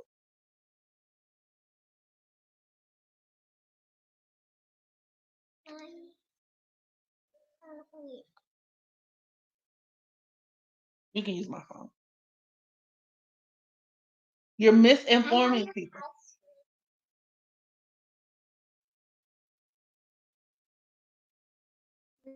I don't want to go on anything. I want to go on the game. Okay. Which one? I have to need headphones or else I can't hear it. Even though it's turned up, I still need headphones. I don't know my headphones now. I think, yeah. You went off about your granny about colorism? What happened? What happened, Kiara? Give me the tea, girl. What happened? What happened? I know you didn't go off on Big Mama. What did she say? The Cancer I dated only prefers light skin. I'm telling you, Cancers can be some of the most racist and colorist people in the zodiac. And I'm not even gonna lie, I got a Cancer South Node, and I be having to check myself because I do have the tendency to be prejudiced. But my prejudice isn't necessarily within the community. My prejudices are outside of the community. I'm gonna be very honest. I can be very prejudiced towards other groups of people just because I don't like how other groups of people treat Black people, like Black Americans. Put it like that. So I'm prejudiced to whoever the fuck prejudiced to me. How about that? We can all be prejudiced in this motherfucker. Bitch, fuck you and your family.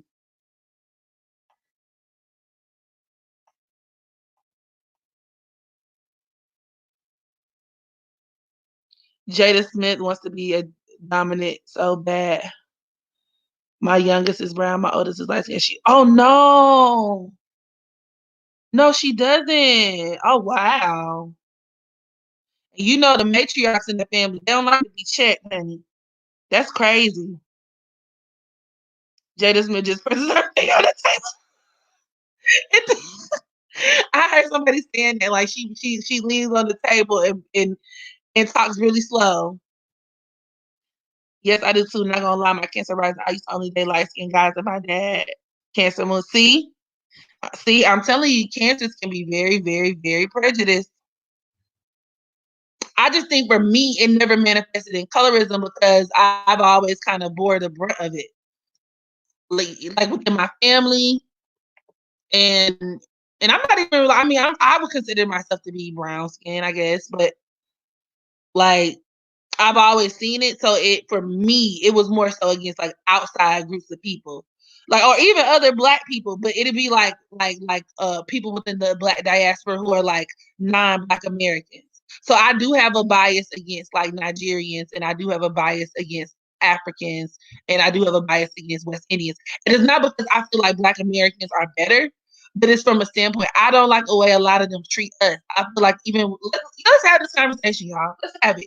Because I understand I got a lot of people who subscribe to me who are a part of the whole bunch of different, cultures. So it's really no offense to you on an individual level, but I do feel like a lot of people, even within the Black diaspora, like we're not all created equal. A lot of these motherfuckers feel like Black Americans are beneath them. And they feel like our culture, like the descendants of American chattel slavery, are beneath them. And the way that my South Note is set up, my kids in South Note is not gonna let you niggas dog my ancestors like that. Like we just ain't got no motherfucking culture, bitch. I'm not gonna let you do it. Period. I'm not letting you do it. I'm gonna cancel more than I stand up in my prejudice because exactly they be wilding. They be wild. I'm like, fuck it. Because the minute we say something, then we are, then that's when everybody got a lecture in a conversation for us about how we close minded. But I'm like, have you looked at history though? It's a defense mechanism. And cancer is very defensive. The crab is very protective. It's all about self-preservation. It is what it is. It's about self-preservation. And I don't mind different groups of people having I just like open dialogue. I can appreciate anybody being anything from anywhere. But let's have an honest dialogue about this and so that we can have a better sense of like understanding, appreciation for one another. You know what I'm saying? We all kind of borrow from one another's communities, especially if we're talking about within the Black diaspora, right? So let's just be honest about it. And where my prejudice comes in and where the chip on my shoulder comes in is when I feel like as Black Americans, we're shitted on a lot of times. I don't like that. I don't like that. I don't like that. I just don't like that. I had this convo with one of my friends in college. My family is from Liberia, and they don't think like that, but some Nigerians definitely do. Yeah. Okay, so you get what I'm saying.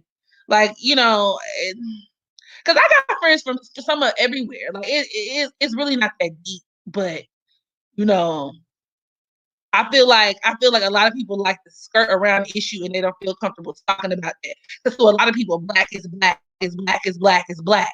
And to me, you're doing everybody else a disservice because you're not really appreciating each culture for what they're bringing to the table.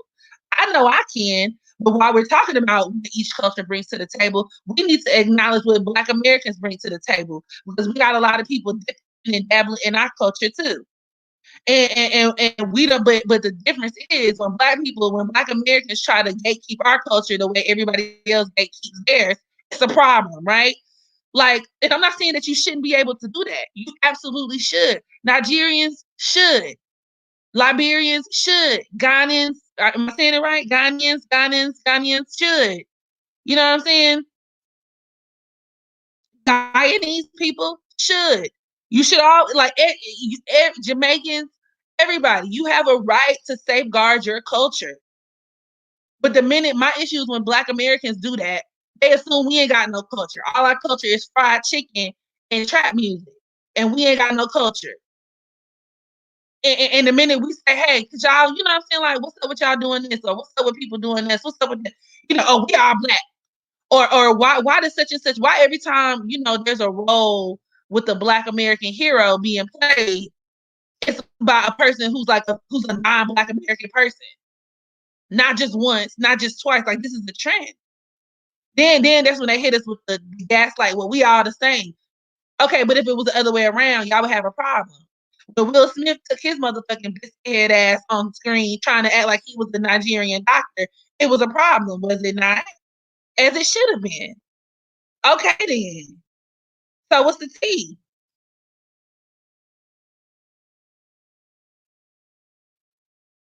That's all I'm saying.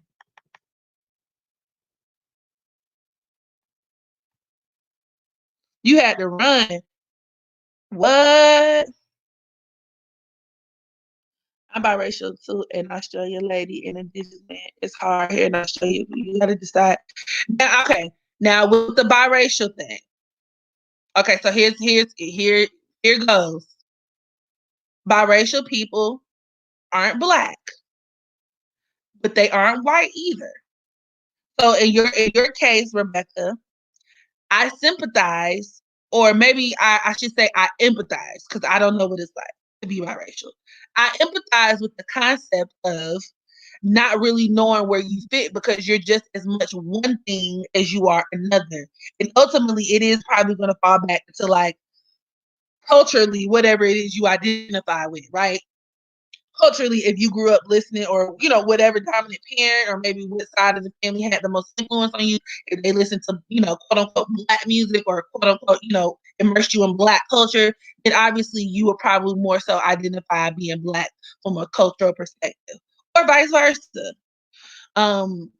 But you know, I feel like biracial people are overrepresented within the Black community too. Because I feel like once again, and people get all butt hurt because they feel like when you're saying this, that you're saying that you don't like biracial people or that you're picking on people. Once again, my own grandmother, for crying out loud, is biracial. I'm just saying that I feel like once again, when you try to do the whole we're all the same thing here, you kind of it's a disadvantage to everybody involved because you're not addressing and acknowledging the uniqueness that everybody has to offer. But then also given, you know, just history, right?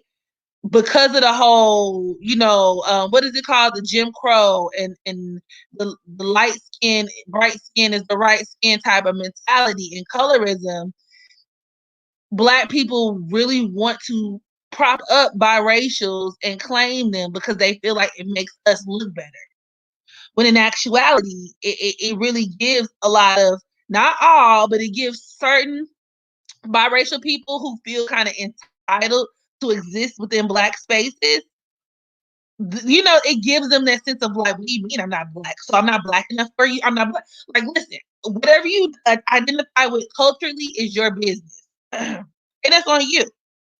But like from a genetic standpoint, if you are literally 50% Black and 50% white, or 50% Black and 50% something else, you're no more Black than you are whatever. Like, so because by that standard, you know what I'm saying? Could you just walk around and say that you're white? Because white people not finna have that. But once again, it goes back to Black people gatekeeping our own community. So when we gatekeep our community, it's a problem. And people got a million and one different standards for us. Y'all feel what I'm saying? Yeah, the one drop rule. It's the one drop rule. I didn't mean to highlight your comment, my bad. But yeah, it's the one drop rule. It's the one drop rule. Okay, thank you, Rebecca. I'm glad you understand what I'm saying because I know a lot of people could take it, especially if it applies to you. You could feel some type of way. I love everybody, Black, brown, white, vanilla, cream, like all of that. It don't make me no never mind. I just, from a cultural standpoint and a societal standpoint, I just notice how, you know, like the politics are between each race of people, and it just the way we kind of move is kind of weird to me, and I don't like that.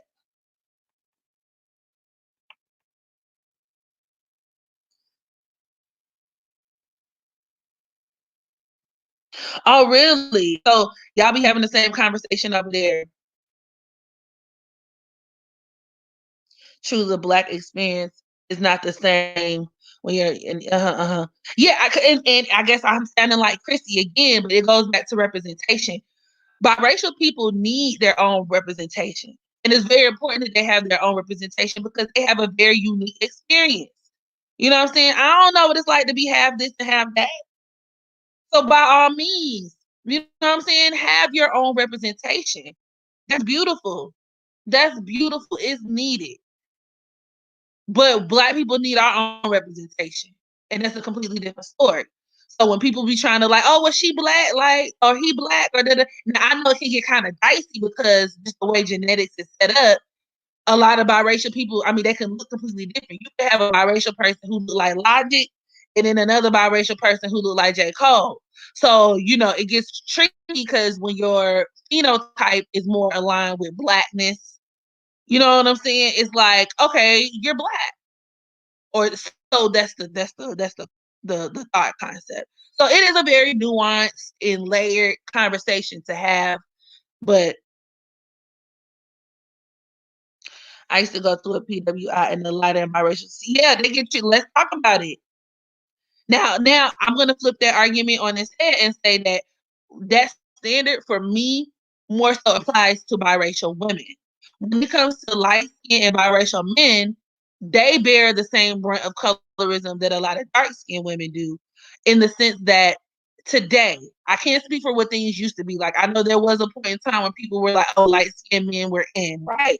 The pretty Ricky, the suave type, the Al B. Sure with the hair all wavy was like quote unquote in. But as of like now and as far back as I can remember as an adult, lighter skinned men are treated the same way that dark skinned women are treated as far as like desirability politics, because their view, the reason why people love light skinned and biracial women is the same reason why mostly black men, let's be real, hate hate light skinned and biracial men, because they're associated with femininity and like tenderness and being gentle and being soft.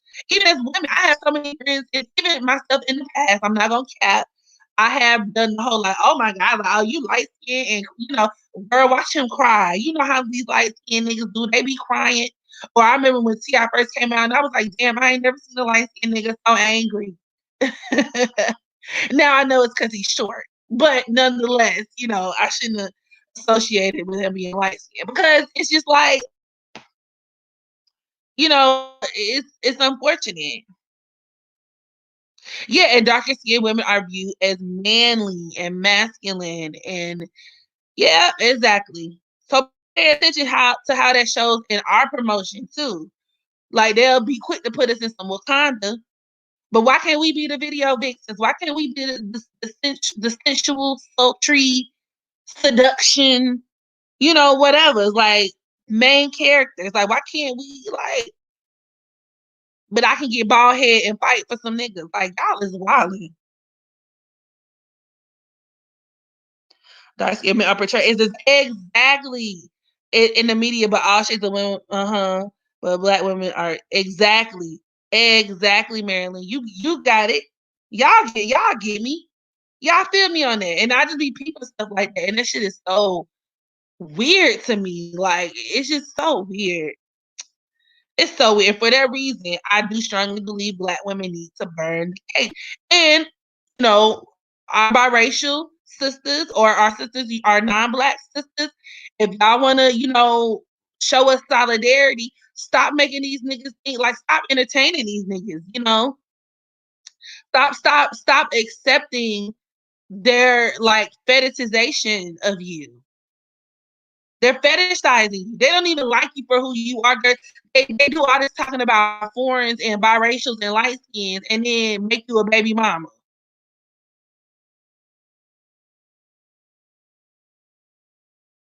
Like, what's happening with that? But a lot of them be, and that's where, chip on my shoulder comes with some of them, because not all, I'm just speaking as a collective here, right? But a lot of them take that shit as a compliment, and they be so flattered and so impressed. And it's like, he said he long hair with red bone. I like a long hair, thick red bone. That's me, y'all. That's me. And I'm like, you dumb fucking duck.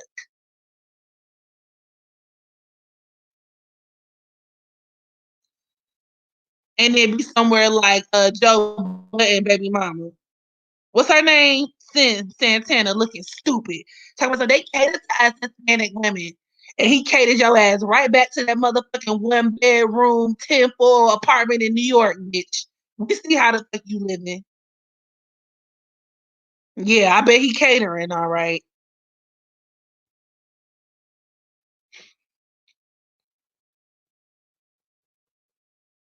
Yep, Matthew knows. Yep.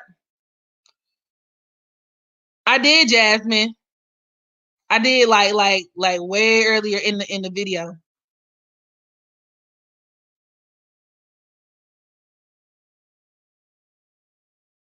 I said what the fuck I said.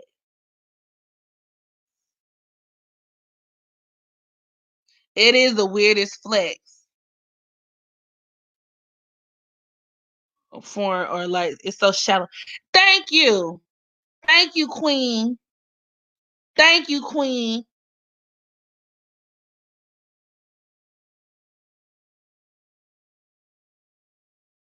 Colorism has to stop. It really did. Okay, yeah, because you know how I do. I handle business. We handle what's on the agenda for the day, and then I serve y'all up a whole bunch of random shit during the rest of the live. But we're talking about colorism right now, though. Yeah, yeah, yeah, exactly. Just because it even, I'm glad you said that, because it doesn't even just necessarily stop with lighter skinned women. Featureism is a thing, texturism is a thing. So like the brown skinned girls who you know have hair like this, or who have features like that, or who still have that kind of, like Bernice Burgos. She's a great example of that. She's not a light skinned woman per se, but she does have that featureism thing going on. You can tell she's not. I mean, it's ambiguous, right? Like, is she really black? Is she Puerto Rican? Is she this? Is she that? Those women get preferential treatment as well, and they're fetishized as well. Men like to use dark skinned women as promotion too. Yeah, they catching on, Sierra. They catching on. I've seen celebrities doing that now. But it's like, nah, nigga, we can pull your card and see if you been thorough with the shit or not. And y'all know who really disappointed me with that? I ain't even gonna lie. He's still my baby. And I feel like if I could just get him one-on-one, maybe I could really speak some sense into him. But Big Crit. Because I don't know if, and we was talking about Big Crit during my last live stream, y'all, but like, I love his music, and he is like this super lyrical. I mean, I guess you could kind of categorize him as conscious somewhat, because his music is very like reflective and introspective and analytical and super in depth, and it has so much substance to it. And he's talking about like a variety of different things, and he brings up like ancestors and Black people, and so he kind of does put himself in like this conscious kind of adjacent lane. But then I saw his girlfriend, and she looked like, I think she was biracial. And once again, don't get me wrong. It's because when you up and say shit like that, it's like people are like, oh, do you not like light skinned people? Do you not like biracial people? What's wrong with, like? There's nothing wrong with dating whoever you feel connected to. But I think the issue and the disappointment for me was that a lot of these niggas go out their way to brand themselves a certain way, and then sleep like their dating choices reflect the exact opposite. So now I feel hustled. Now I feel scammed. Like, why can't you just live a regular life and just rap about regular shit, man? You're not the super ancestral queens. We can be kings and queens and highs and lows. Like, you're not that. You're just another rap nigga who like lighter skinned women. And the fact that he's from Mississippi, which is like one of the most southern, heavy, slavery impacted kind of, places in America on the map, doesn't help either. The niggas got set free like 12 years ago. So it just is not a good look. It's pandering. It's pandering. Now I feel like you just hustled me. Now I feel like you just, like, even Kendrick Lamar, you're right. Kendrick Lamar too. It's like, and people like to gaslight you and make it seem like you're just mad because, like, anytime a Black man dates a lighter woman, or any type of a Black man dates a woman who's not Black, we got a problem. And that's not necessarily the case. But with a lot of these niggas, they go out of their way to try to appeal to us. Don't go out your way to try to appeal to us then. Just live your life. Once again, like I said, it's not that deep. Yeah, Big Crit. Yes, Fatima. Big Crit, girl. It really disappointed me because he, especially with him being a burger, he took me as somebody who I felt like intellectually he was way more self-aware than that. I thought he would be way more self-aware than that, and way more. I just thought he was better than that, y'all. I just thought he was better than that. And when I saw that, I was disgusted. I still love him though. I do. I still listen to his music, but I would be lying if I said it didn't like cross my mind every now and then when I be listening to his shit. And I be trying not to say I hate black men, but deep down inside, I feel like I kind of do a little bit. Not gonna lie. Michael B. Jordan. But you know what? Did y'all see that video, that music video that Michael B. Jordan had with that white girl? I kind of don't. They can kind of have them. It's only disappointing when they're men who otherwise, I feel like black women, you know, like I don't know, like we're missing out on something. When it comes to Michael B. Jordan, he is such a cornball. I don't feel like we're missing out on it. Justice Scott is so pretty to me, but I wish people would have believed in her when she said she was. Yeah, yeah, me too. He just went with the same dress. Listen, you're right, Gumma. I'm not saying that's necessarily what he. If you listen to the crux of my argument, babe, I'm not saying that their taste in women is what needs to change. The pandering is what needs to change. Okay? You ain't gotta change who you been with since high school, sweetie. If that's who you been with, be with who you be with. Love who you love, sweetie. But I'm gonna need you to, when you hop on my TV and when you hop on my stream, my Apple Music stream, I don't want to hear shit about black women. I don't want to hear, I love my black woman, you a black queen. I love a black woman with some stretch marks. Love a black woman with a big nose stretch marks. Black woman, I love you. I don't want to hear that shit. Cause you don't believe that. Cause if you did, you would be with one. That's all I'm saying. Spare me with that.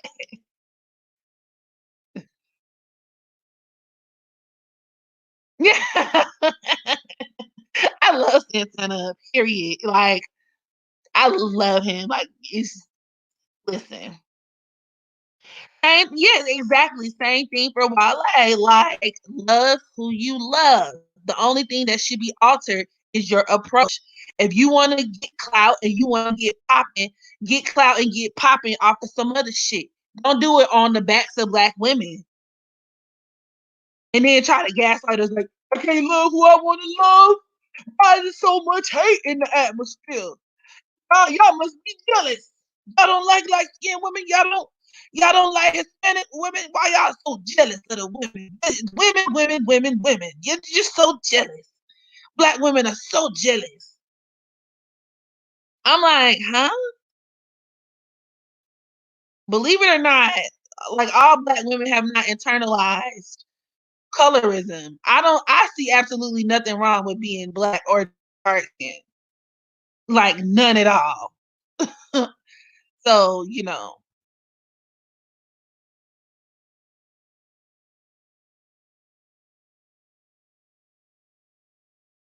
sometimes people gotta eat. Yeah, they do gotta eat. But don't eat off me, nigga. Go get you some grocery and quit playing in my face.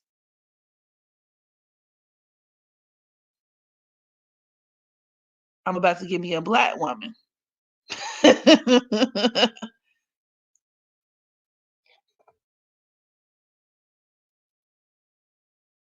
are trying to trigger us. You're right. They are.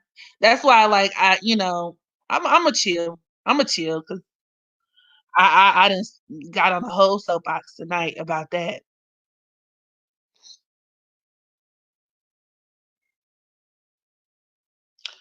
I'm gonna turn my nose at the black men now. Like I'm good.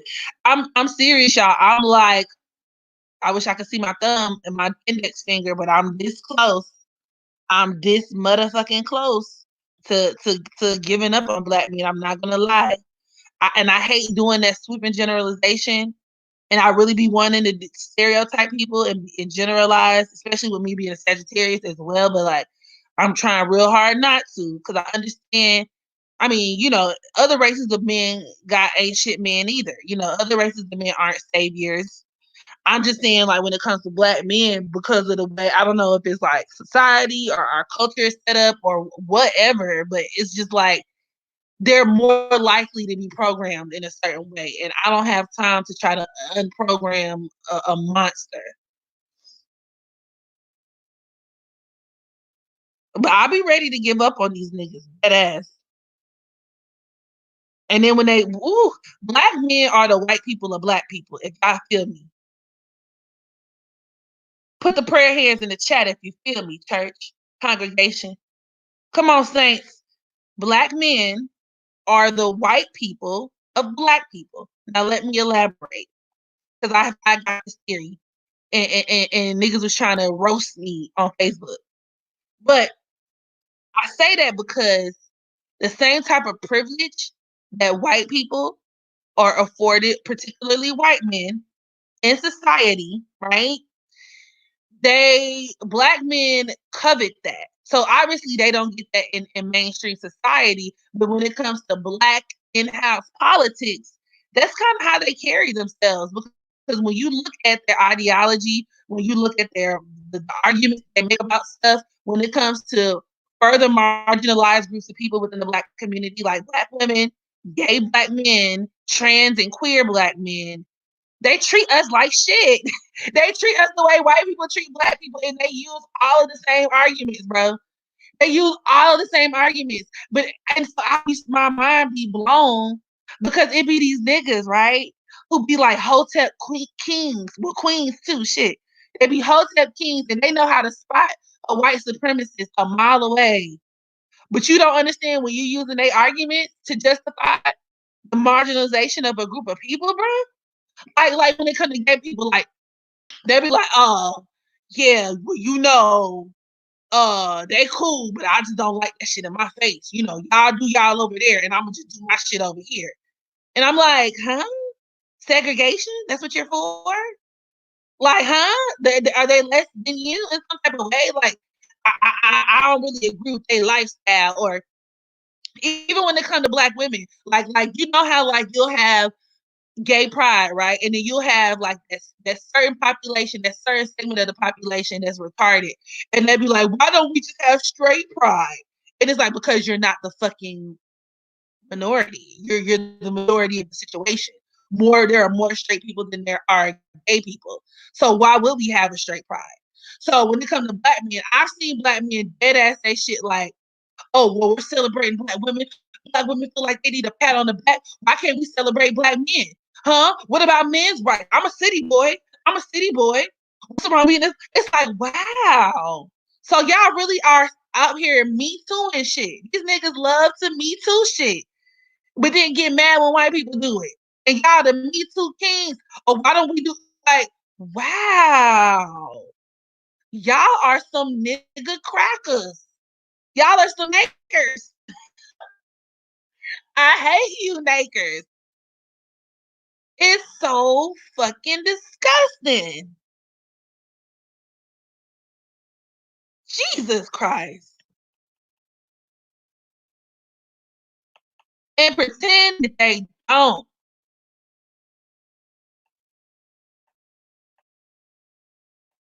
Even with Gabrielle and Dwayne. Now, granted, I'm gonna do a reading on Dwayne Wade, but because I do feel like there is some there with, as far as like, I feel like maybe he could be exploiting his son a little bit. But that's a separate conversation we can have. But you do have a lot of people, especially black men, right, who are huge and avid basketball fans because of their disgust towards the gay community, especially with gay black men and boys. They're blowing this situation. They're taking it to a whole new level. Like or even the way they treated like Magic Johnson's son, EJ. Like, it's like the discrimination is real.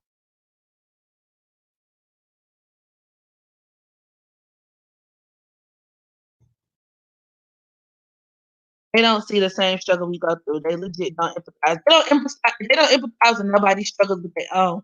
And their thing is, especially with these hotel motherfuckers, they want to be the oppressor. They're not looking for equality.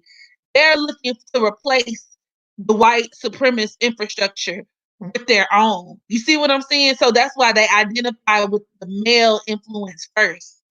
That's why a lot of them hotel niggas be the most misogynistic motherfuckers on the planet. And I be like, shut your motherfucking Plymouth Rock landed on that face ass all the way up. Yeah, like shut up. Ooh, I hate them. Ooh, I hate conscious hotel niggas. Let's talk about that. Let's talk about that. Let's talk about these hotel motherfuckers. Like, be the first one to try to call out white supremacy. They really hate black women. Period. And they have black men have privilege. Wow, really, I will remember that next. Black men, and here we go. Black men have privilege in proximity. Like you have to talk about in relation to black women, in relation to other gay black men. They do have a certain level of privilege. Now, in relation to white men, not so much. Y'all are weak bitches in comparison to white men. Maybe not you, King Rick, excuse me. But as a collective, and that's what's so funny too, it's because y'all are so used to being weak, like and victims to white supremacy. Y'all come home like the metaphorical home, I guess, and start taking that shit out on black women and everybody else. And it's like, wow, but you didn't have all that smoke for the white man, quote unquote. Where was all that smoke at, huh? You come home and you start mistreating us. You a whole bitch in these streets.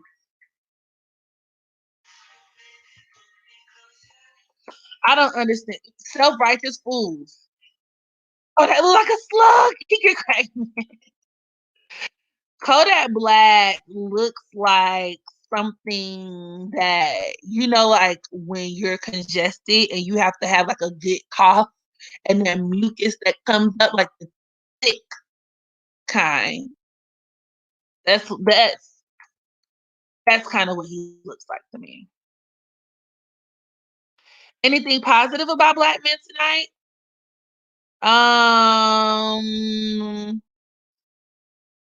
Dot. I'm thinking really long and hard, and this is the part where I'm gonna be self-aware and introspective enough to be honest with you. Um, King Rick '07, I have a lot of issues with black men. So obviously, I'm biased. I'm biased. I can't admit that. I'm biased. Okay. Um. So if there's anything positive about black men being said tonight, right now, it's probably not gonna come from me. I ain't got nothing positive to say. Because I ain't had no positive experiences, and I don't know nobody who's had any positive experiences with black men. I'm gonna keep that one out with you. You might be excellent, King Rick, but your peers, it's kind of like the police. Y'all act like the police, right? Because anytime women start downing black men, y'all be like, hey, it's some good ones out here. But I'm like, okay, but y'all not checking y'all homeboys. Y'all get your man. If there's so many good ones out here, why y'all not holding each other accountable? Like police, y'all some police ass motherfuckers. Have y'all noticed that? Just like the police, just like when you talking about the police, and here come that motherfucking room. Hey, there are good cops. Like, okay, well, okay, your two encounters with good cops, right, or you being a good cop, does not negate the fact that like 98% of your peers are trash. So same thing with men, like these quote unquote good men. Like your niggas are trash. Your homeboys, your partners. And I'm gonna be honest with you. This doesn't. It's not. And I guess I'm glad I have a daughter because I would feel some type of way preaching this rhetoric and raising a son. But this does not, like, my family members are not exempt. When I think about even the men in my family, they not shit, bro. My granddaddy was not shit. My daddy ain't shit. My stepdaddy ain't shit. My brother. Mm, I'm a chill because he might be watching this live, and then we're gonna have to fight. But y'all get where I'm going with this.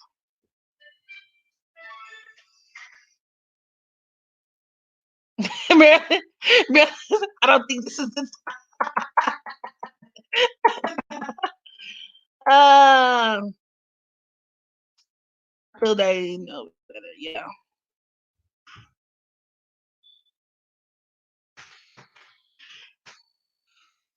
My family isn't exempt either. My dad ain't good. Man, I'm telling you, this is where some and that's another misconception too. And I hope you still in the chat. I hope I don't scare you off, King Rick, because I want you to understand this, because a lot of black men don't get this. When I can't speak for all black women either. When I'm talking about my grievances with black men, I'm not solely speaking from a dating perspective, because people's first question is, who hurt you? Who hurt you? Just because you they assume that you just had your heart broke on Tuesday. Now you on the internet talking about niggas ain't shit. Which there are some women who do that, and that's not necessarily what. Now, my dating experience, have they played a role? Obviously, but that's not like where I shape the majority of my opinion. You know what I mean? Like I said, these are just observations from even looking outside of myself. These have absolutely nothing to do with me. From a historical standpoint, from the standpoint of, like I said, my grandmother was beaten senselessly. My grandfather was an alcoholic who slept with like her cousins and stuff. Like, you see what I'm saying? Like, interacting with different women and listening to some of the stories I've heard, watching how men interact with other women in society, watching how men get on these platforms and spew certain ideals and ideas is disgusting. And so my little petty experiences with men, which, I mean, it might not be that petty, because I admittedly have chronic daddy issues, chronic issues with the men in my life, my daughter's father. Like, those are just icing and cherries on top of the cake. But the cake, in the opinion, was already formed.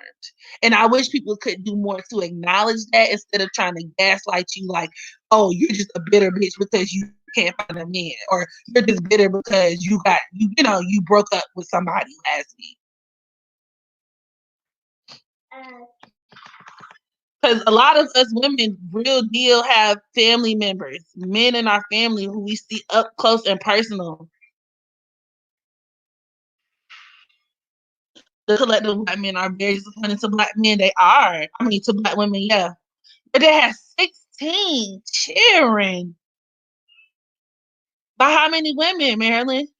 The men in my fam whack too, except like 2 of them. Exactly. Right. See? All the time, nothing good comes out of it. So okay, so solution-based thinking, right? What is going to bridge that gap then? What's gonna bridge the gap? Where do we go from here? King Rick.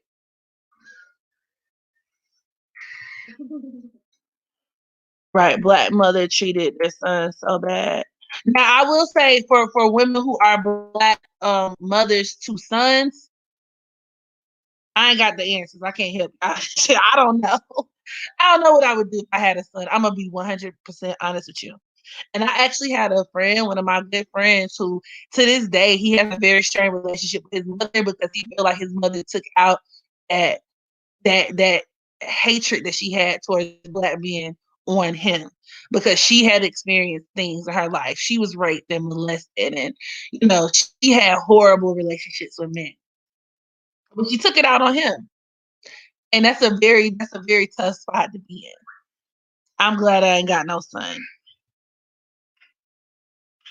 You got these hotep idealizing Dr. Jordan and One Johnson. Seriously, self-made. Seriously. That's why I'm trying so hard to break the cycle. Yeah. With yours, yeah.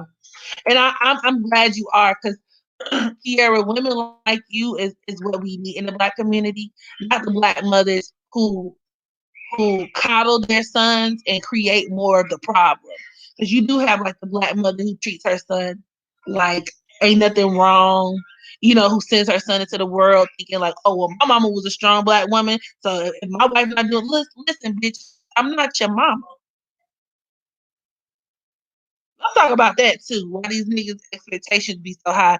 Because they be thinking about they long suffering mama. I'm not your long suffering mammy, bitch. I'm not your bald headed mammy, bitch. So don't play with me.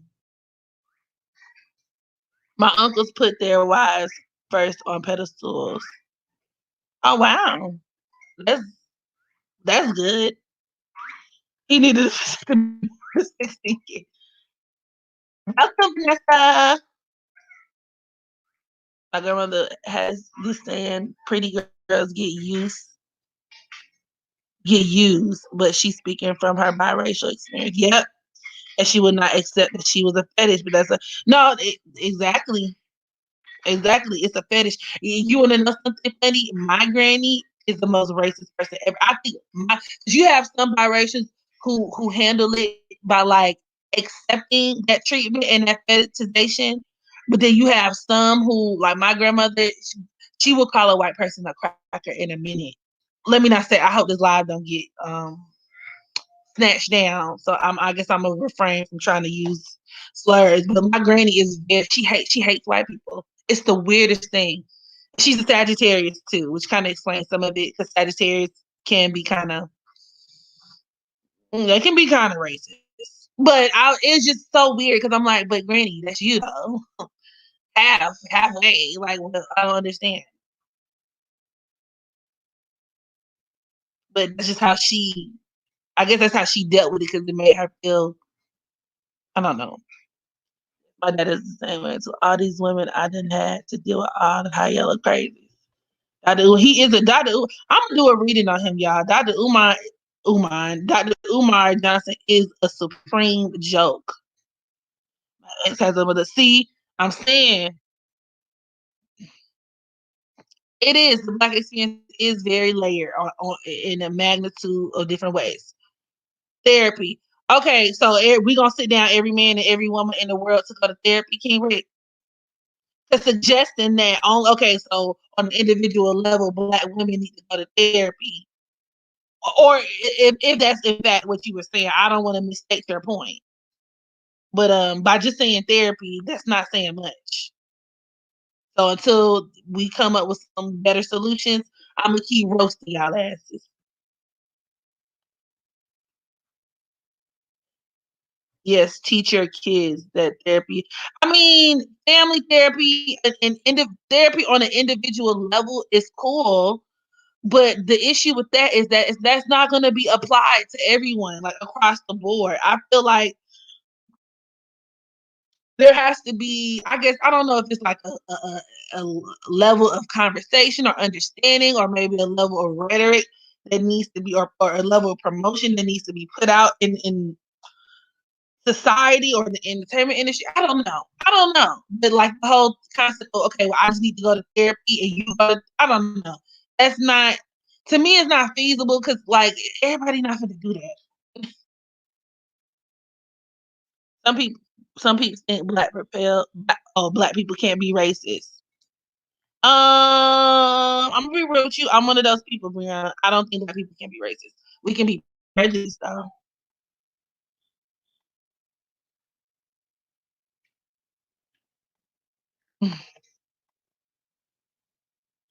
Okay, hold on. Let me pull up. I'll do Dr. Umar's chart.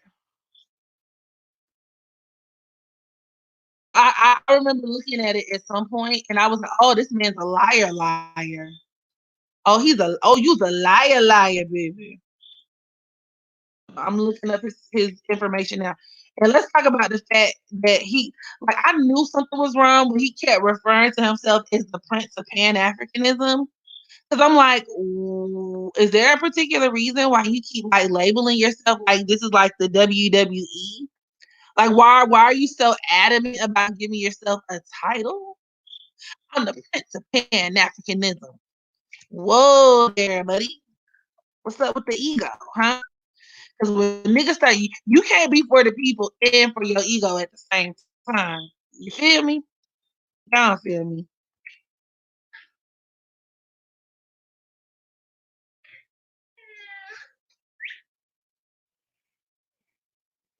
And then when people was like, he not even a real doctor. That shit had me weak. Why did you say that?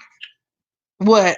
He's not a real doctor. Because he's not a real doctor, baby. Some people don't tell the truth.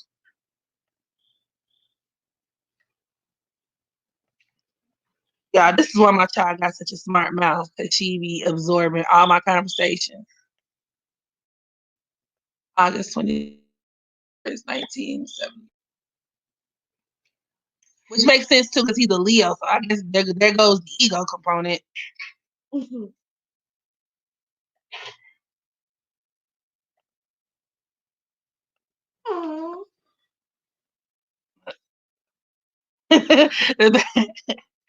Yes, my baby has entered the chat.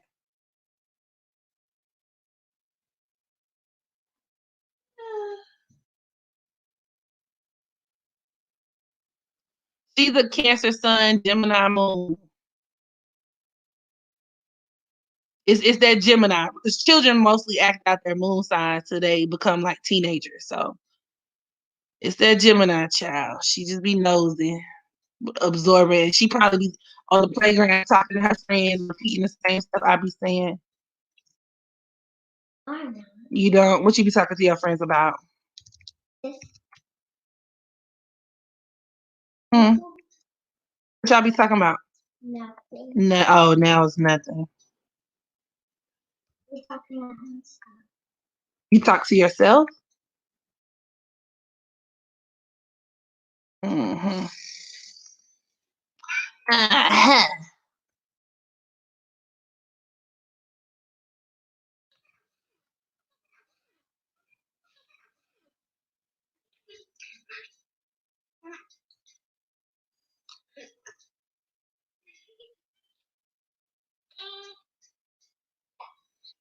Well, I kind of already spoke about my solutions, King Rick. Black women need to put down the cape and start expanding their dating options, aka give up on y'all.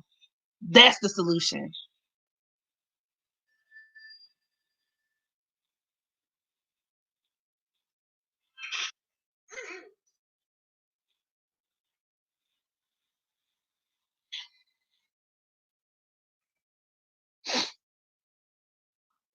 Okay, so here we go. Dr. Umar Johnson was born on August 21st.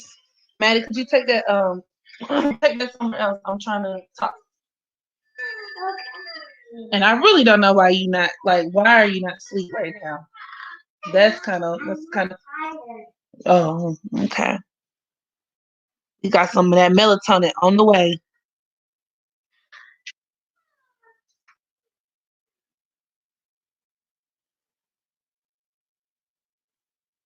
Okay, so Dr. Umar Johnson was born on August 21st, 1974. He's actually, like I said, a Leo sun, so that does deal with a lot of the ego that he has. And his Venus is at the 7th degree of Leo.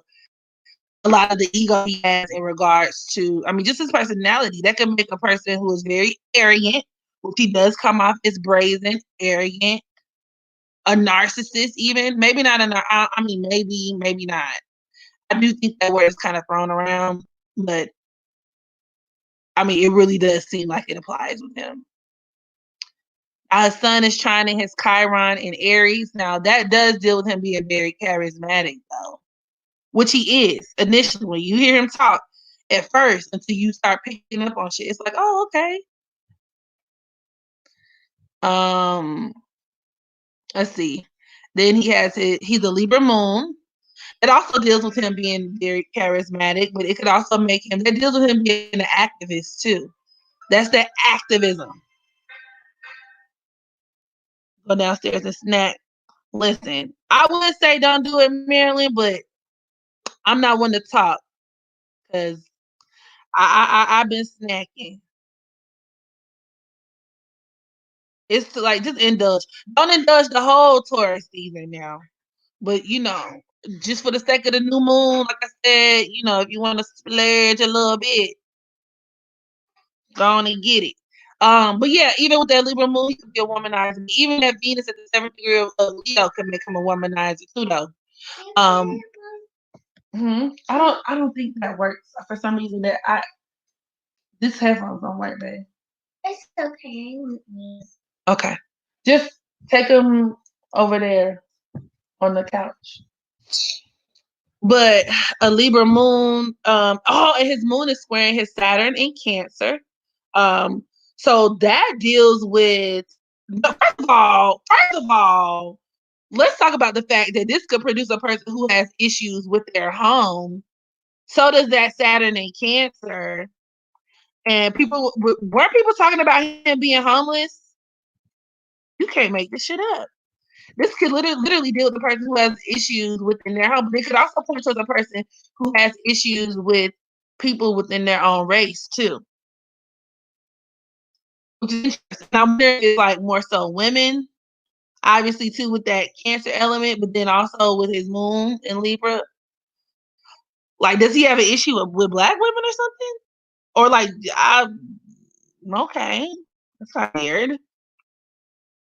Let's see. Oh my goodness. So he's a Gemini South Node. That already can produce a person who's prone to having dual agendas and being very deceptive. And then it's squaring his Jupiter in Pisces. Y'all, he's a liar. That deals with him being a liar, a swindler, and a thief. Period. Period. There goes the smoking gun right there. That Gemini South Node at the 15th degree, squaring his Jupiter in Pisces, deals with this nigga being a liar. And that Jupiter deals with institutions. So even think about it in the sense of that school he was building. Or you can even look at that with that Gemini South Node. Like this nigga being slick at the mouth, lying. I wouldn't be surprised if he was stealing. That's another manifestation of this aspect. Duping the boys and girls. His Jupiter squaring that Sagittarius North Node. In this lifetime, he's supposed to be truthful. He's supposed to have a certain code of morals and ethics, but he doesn't. I've seen all the fuck I need to see.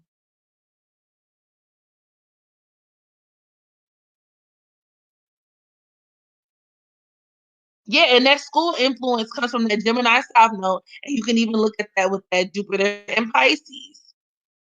Squaring his South Node. Him lying. He's a liar. He did that shit, exactly. I don't know what house is in the mirror because I don't know his time of birth. But nonetheless, he has a lot of indicators of him being kind of, let me see it. Look at some other. Then he has his Mercury square Neptune, y'all. That's a liar. His Mercury is at the first degree of Virgo square. His Neptune at the 6th degree of Sagittarius. Y'all, he's a liar. He's a liar.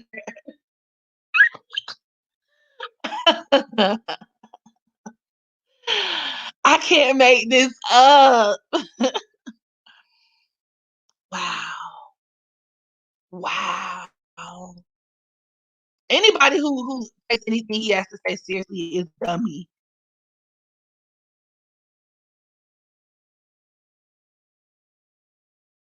And then he got Uranus opposing his Chiron. I wouldn't be surprised if he would get sued. Or if he had to, like, go to court or something like that. Not with my goddamn money.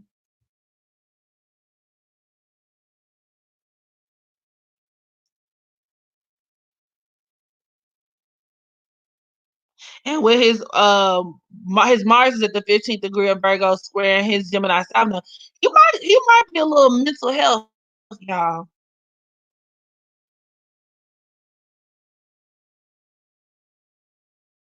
People do believe him, Lilith. Look and see what he spent that money on. Let's see. I know that Venus at the 7th degree of Leo does deal with him having secret affairs with women, which I know he got caught doing. And then he got his Mars in opposition to his Jupiter in Pisces. Once again, dealing with him. I mean, that could deal with him wanting to be like a public servant, right? With that Mars and Virgo service. But like I said, once again, him being deceptive, lying. But let's see what he could have been spending his money on. Um, Venus opposition.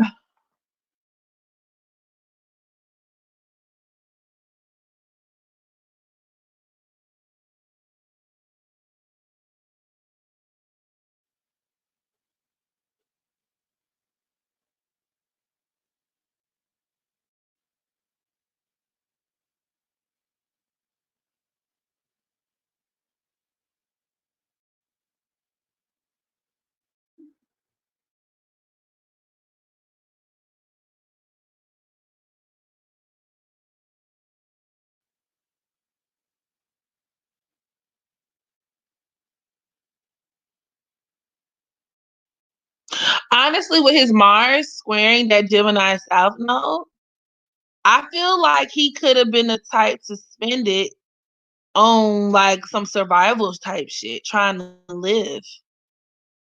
Honestly, that could be a part of it. But also, too, I'm wondering with that Mars in opposition to that Jupiter in Pisces, I'm wondering if this man is on drugs or something. Allegedly. Allegedly. Allegedly. Allegedly. And then he got Saturn and Cancer forming a quincunx to his Sagittarius North Node.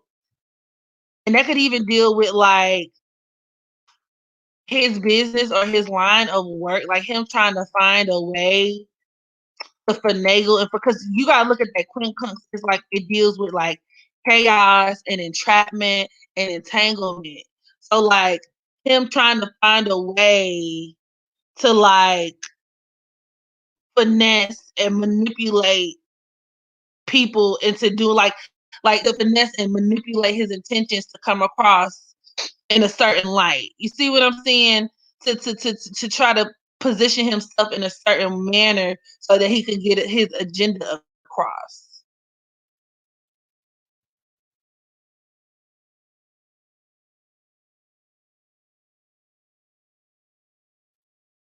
That could also even deal with him being incredibly self-serving.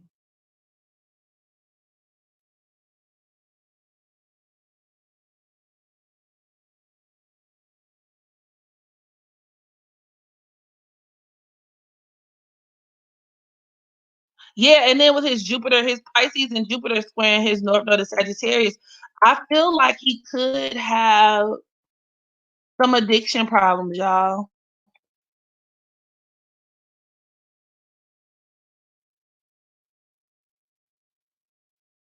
Okay, so if he married two wives, that could also be indicated with that Saturn and Cancer quincunx, his Sagittarius North Node too. Like creating two different households with two women. They might have been spread apart, like with that Sagittarius influence, one woman over here and another woman over there.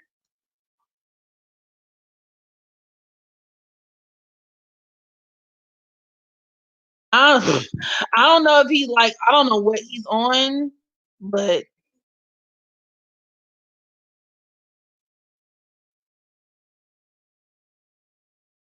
that nigga's a liar. He's a liar. If y'all believe him, that's on you. That's literally on you.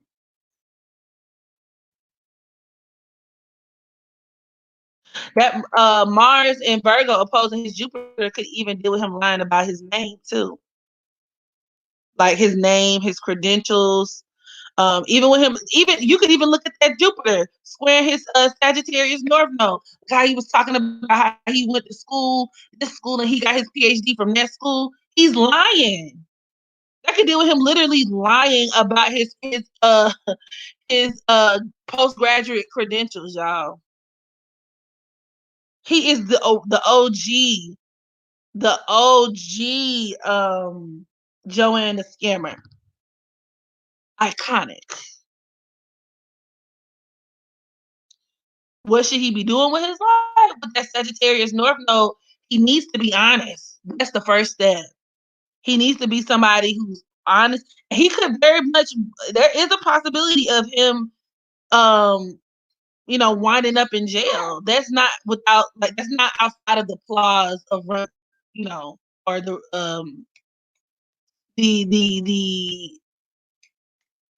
it's not impossible is what I'm trying to say. Yeah, it's late. And I'm tipsy, excuse me. The realm of possibility is what I was looking for. Excuse me. But yeah, especially with all that Jupiter and Pisces influence squaring his north and south node.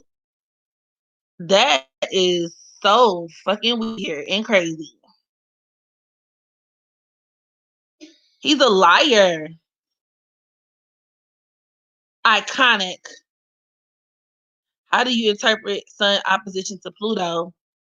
Well, that typically could deal with a person who has a lot of like they have to learn how to balance out their own sense of free will versus like combating or trying to like combat the need to like assert that on the other people.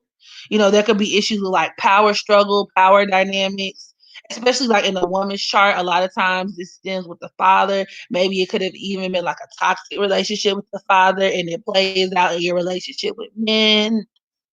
Um, People who are very, I mean, they can be controlling. They can have issues because they're very like intensely rooted people um, who come off really strong, and that could be a problem. Listen, it's a lot. What's his name, Major? What's his real name? I don't know his real name. Let me see. Dr. Umar. He ain't no motherfucking doctor. That man lying. They was telling the truth about him when they said he was lying about his credentials. I swear to God.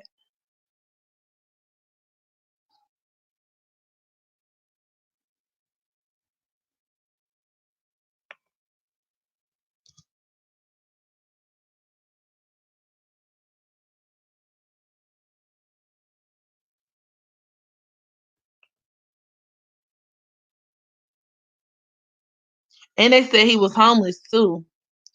And they said I saw one video. I don't know what his name is.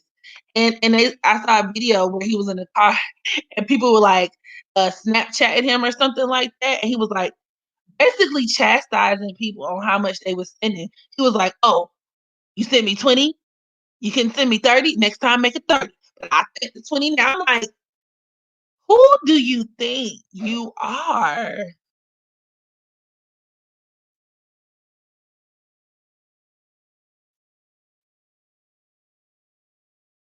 Who do you think you are? He said he adopted child, and that's that Mars in Virgo too, though. That's that doctor. Him calling himself a doctor, the opposing his Jupiter and Pisces. That literally could deal with him lying. Like, they could deal with him lying about his name. Homelessness. That could be Pisces. His Jupiter and Pisces. Actually, now you're making me think about something. That Jupiter and Pisces squaring his nodes could also deal with homelessness as well.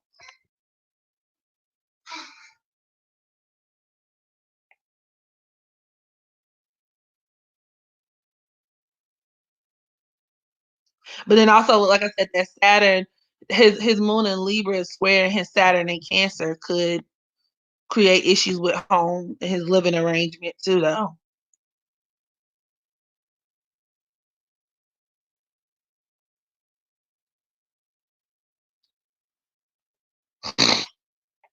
But then his moon conjunct Jupiter. That's the homelessness aspect.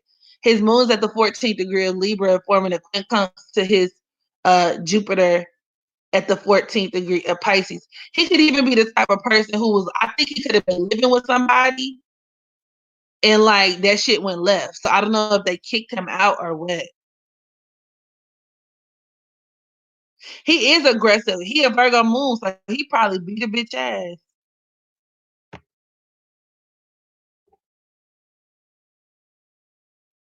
That nigga probably spaz.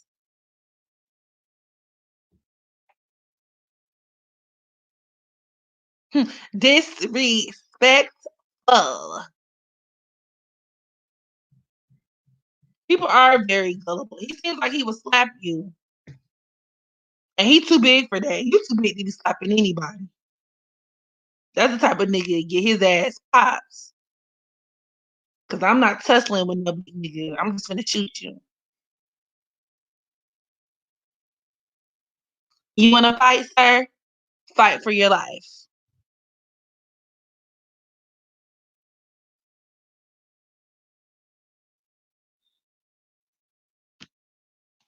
Big ass motherfucker. I don't like him. It just tells you everything you need to know.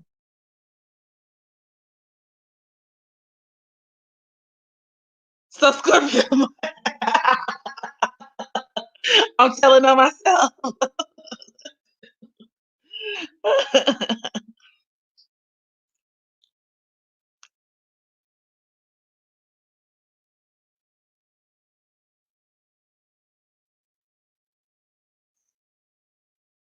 His son is his Libra moon is squaring his Saturn and Cancer.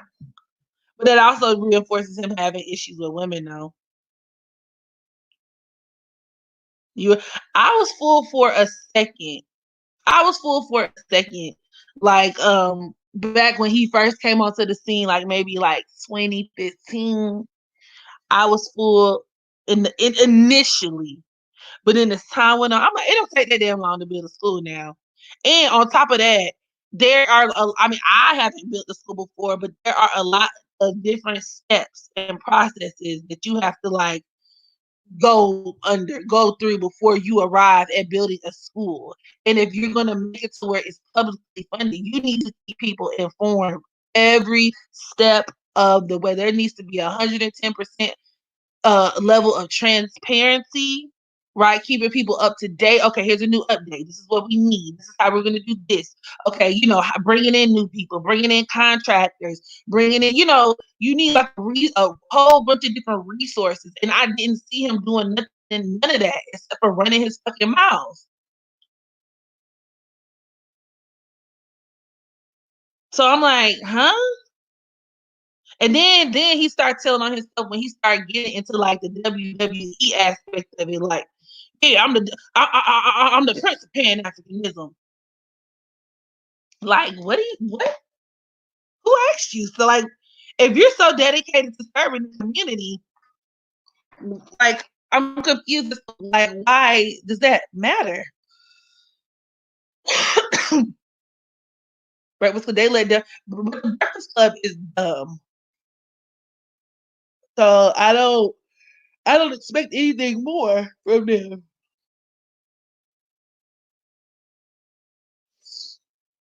Has there been a private all black school? Or you mean like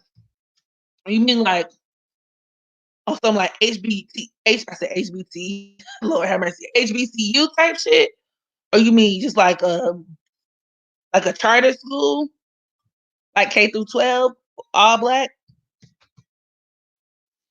I don't like I mean, the Breakfast Club is a part of the agenda to misinform Black Americans, to be quite honest, because they are funded for, paid by, and bought by mainstream media. You got to think about it. There are like maybe 6, 7, 8 at best corporations in this country, billion-dollar corporations, and they pay and buy all of our media outlets. So we're talking about Radio One, we're talking about iHeartRadio, we're talking about, I mean, like all of the stations, all of the stations, all of the television stations. That's why even when you're watching mainstream news on TV, you can't trust what these motherfuckers are saying to you. Radio is no different, y'all. Why would they use tools to better yourself? Hmm. Especially if it's going to be inconvenient to them. Hmm. And you can tell. You can tell by the stuff they talk about. I mean, they'll try to like make it seem like they're giving you real spill. Oh, we're bringing on an economist. we're bringing on politicians. But what they don't tell you is they're bringing on these Democratic politicians, those same limousine liberals, like I said, who are paid and bought for career politicians who make a living off of herding you like fucking cattle, like fucking goats for the slaughter, back into our two-party duopoly system. You see how this works? You see how this works?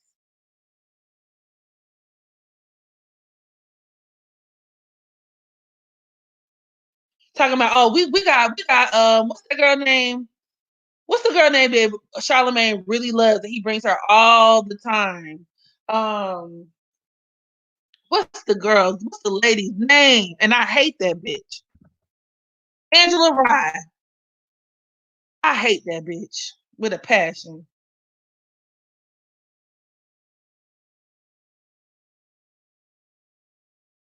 She's like the liberal, she's like the quote unquote liberal Tommy Lauren. Amanda Seals too. She's annoying, but fuck her. I fucking hate Angela Rye. She's so pompous. She thinks she's that bitch. She thinks she's so witty. You know what I'm saying? She'll be having all like these little clapbacks. But bitch, weren't you the same bitch who was crying in the airport when they were searching you? Pussy asshole. Hmm. Hmm. But now you all sassy. Oh, now you a savage, huh? Sassy, bougie, ratchet. Okay, girl. Sit the fuck down. Shut up. Spread all that propaganda. Girl.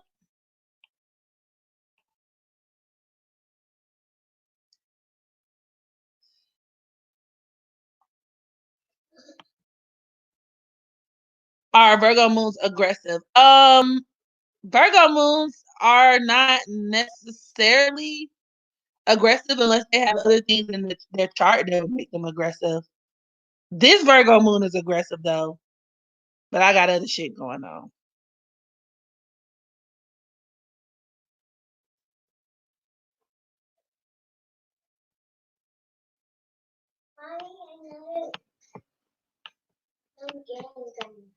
Yeah.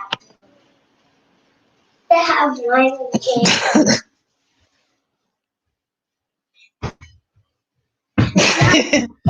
What's that, baby?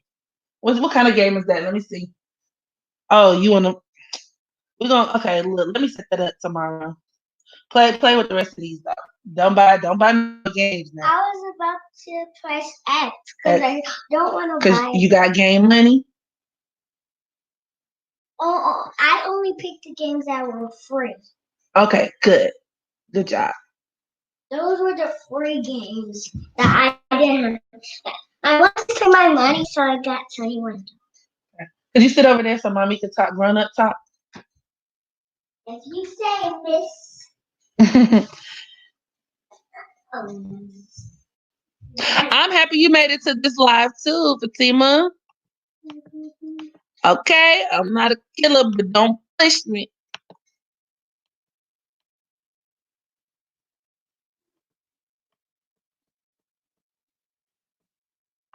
What does Mars in the 8th house really mean?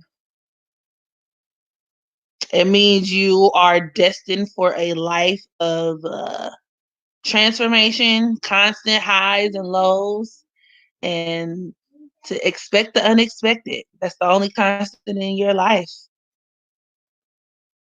Your mom is a Virgo. I'm definitely a killer. Not definitely a killer. I could look in Charlemagne's chart. Yeah. Give me a second.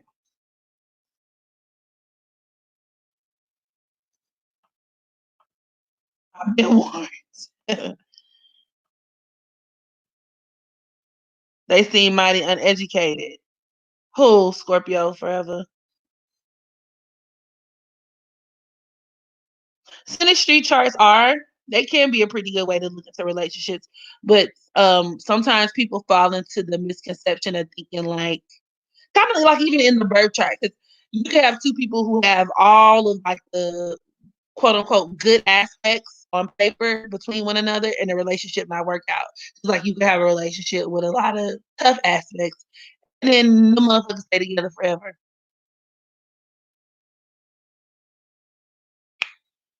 Let me take a look at Charlotte. I can't Charlotte. I just don't like nobody on the Breakfast Club. I want to hear a funny story about my run-in with Angela Yee, because I don't like her either. So I used to do radio. Okay. I used to do radio and I used to do journalism. That's why I like running my mouth so much. And that's why I like podcast style YouTube videos. But so I used to do radio and I worked for a particular company and we were invited to do or to get some coverage and do red carpet for this event. It was like a DJ event that Angela Yee was hosting in Atlanta maybe about 5 years ago. And so, I got with my cameraman, we went, and during this event, you could tell she was like trying to be bougie. Like I felt like she was kind of bougie because she was trying not to answer you could tell she didn't want to answer certain questions. And this was right after the Gucci Mane thing came out, when Gucci Mane came to the Breakfast Club, and he basically insinuated that Angela Yee wanted him. And so I wanted to, of course, I wanted to drop. Well, not really to drop, but I wanted to get the hot seat, right? I wanted to be the person to talk. I wanted the exclusive. I wanted to talk to Angela Yee about that. And I wanted like, what is this? What you thought? So I guess it's kind of my fault a little bit because I did catch her off guard because I kind of caught her on the side and it was an open bar too. So I was kind of slizzy a little bit at this point. Got a little bit of courage. Me, I had my cameraman. It was kind of low key ambushed her, but she wasn't talking to nobody. Like, so I was like, hey, could you tell us a little bit about, the incident between you and Gucci? Like, what's going on with that? Why is he even implying that I could have possibly slept together? And the look on her face, she was like looking down at her phone. She was like, I don't know. You have to ask him. And she was like, he didn't say that he slept with me. That's not what he said. She was just so rude, y'all, and so arrogant. Even if I caught you off guard, I just felt there was a way she could have answered the question to be a little bit more personable. Because let's face it, sister, you're in this industry. This is what you do. Yeah, and then it was awkward. It was weird. And I just walked away like, fuck that bitch. She was just as dry as she is on camera. And that is my Angelique story. So let me look up Charlamagne real quick.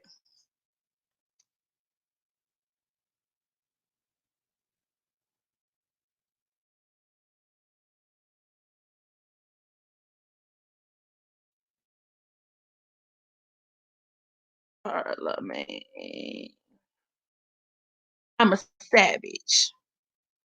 Classy, bougie, ratchet. What kind of song is that, Mom? My baby said, what kind of song is that? You don't like that song, Maddie? No, it's kind of a little too real. It's too what? A little too real. My baby said that song's a little too real.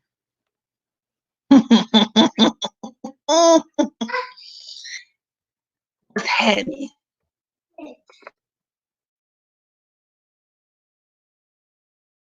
Let's see. So Charlotte was born on the 29th of June. And number 29, the anoretic theory, that could even deal with him. In addition to him being a cancer, that could actually deal with him having issues with race too. Actually, he was born in Charleston, Carolina, June 29th, 1978. Dang.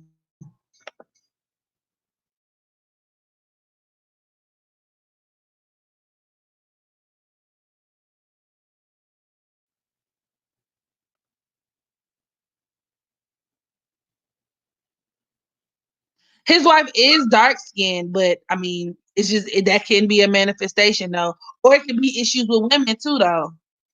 That could be another way to look at it. And he hides her. True, that's a good point too. and he cheats. That's a good point too.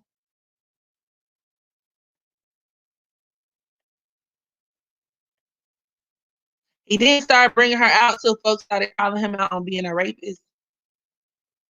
So his sun is at the 7th degree of Cancer.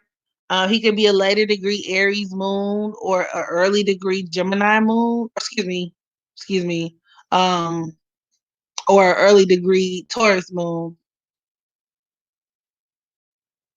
His Mercury is at the 23rd degree of Cancer. Now, I will say him being a Cancer and having that, Cancer, and he has a stellium. So he has his Sun, Mercury, and Jupiter are in Cancer. That deals with him being very,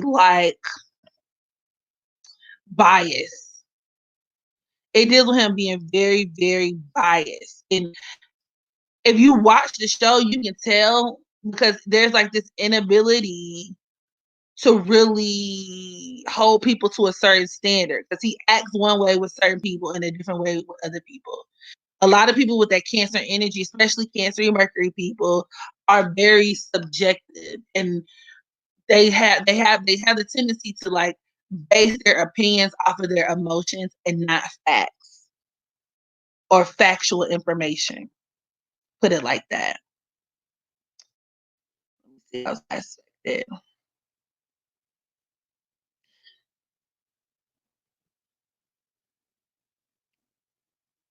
His Venus is at the 15th degree of Leo.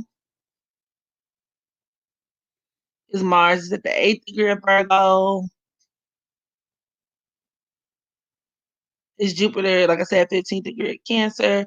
Saturn at the 27th degree of Leo. That deals with him working in the industry. So does that Venus at the 15th degree too, though. But it can also give him issues with children. Definitely give him issues with children, but even his father. I'm curious to see how this is aspected. Oh, Jesus. With his Venus. Now, the allegations of him being a predator. I'm going to just say it doesn't look good because his Venus is squaring his Uranus. His Venus is at the 12th degree of Scorpio. So to be honest with you, I'm not trying to, how do I put this in a responsible manner while still getting my point across? This could deal with him having a very strained relationship with his daughters. Put it like that. And I'm going to just leave it at that. It could also deal with him. I wouldn't be surprised if he was sexually fluid. But then it also reinforces him being a chronic cheater. But just also having a very current relationship with women in general, especially at the 12th degree of victimization, sacrifice. But also that number 12 can deal with perversions. And so does Uranus and Scorpio. So like I said, I'm going to just leave that there. He got that Jupiter in Cancer square, his Pluto in Libra. That also deals with him having issues with women, him being a chronic, I don't know if it's a womanizer or a cheater or what.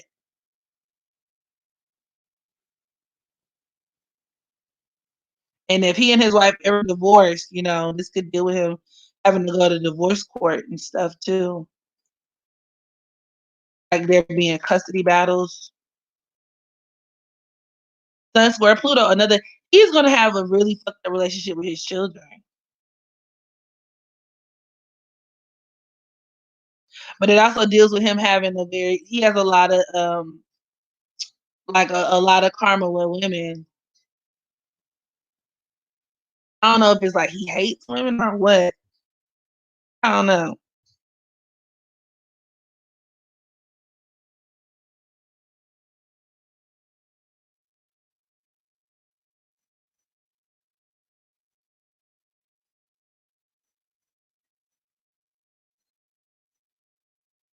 And it could deal with him being a hater too. To where he has to interfere in, people's business, just a hater. And, I'm not reveal my voice. I do know some people who know him personally, and that does align with how they feel about him personally. And then to top it off, he got that Aries South Node that can make him very selfish.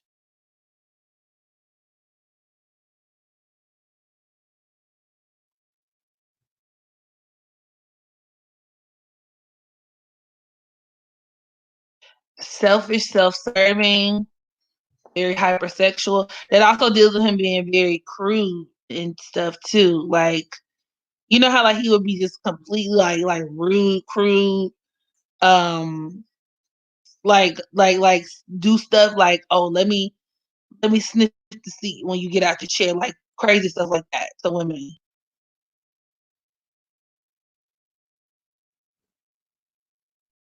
Roll it up, roll.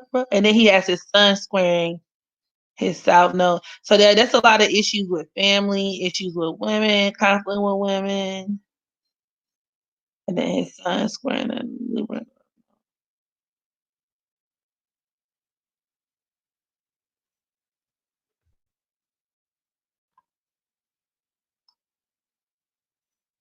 And it's funny because Wendy's a Cancer too. Yeah.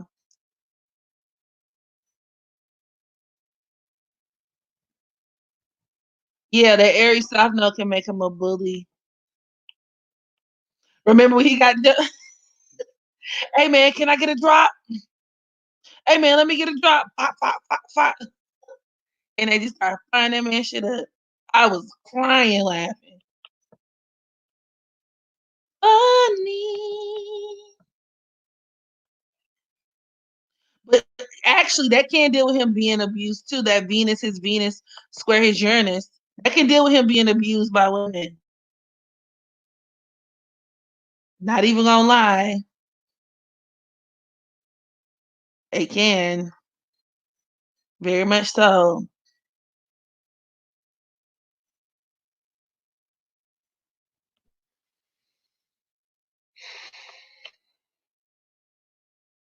Even sexually abused by women. I can see that.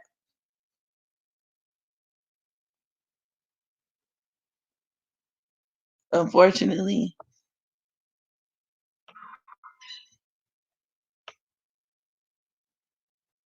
Mm-hmm.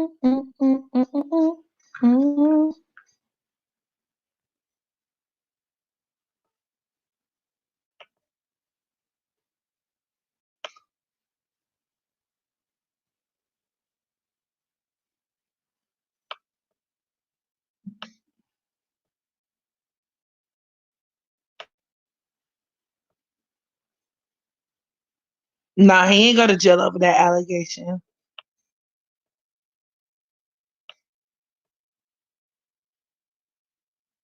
Listen, I might just breeze at their birth charts. I could just because I'm curious about Barack Obama.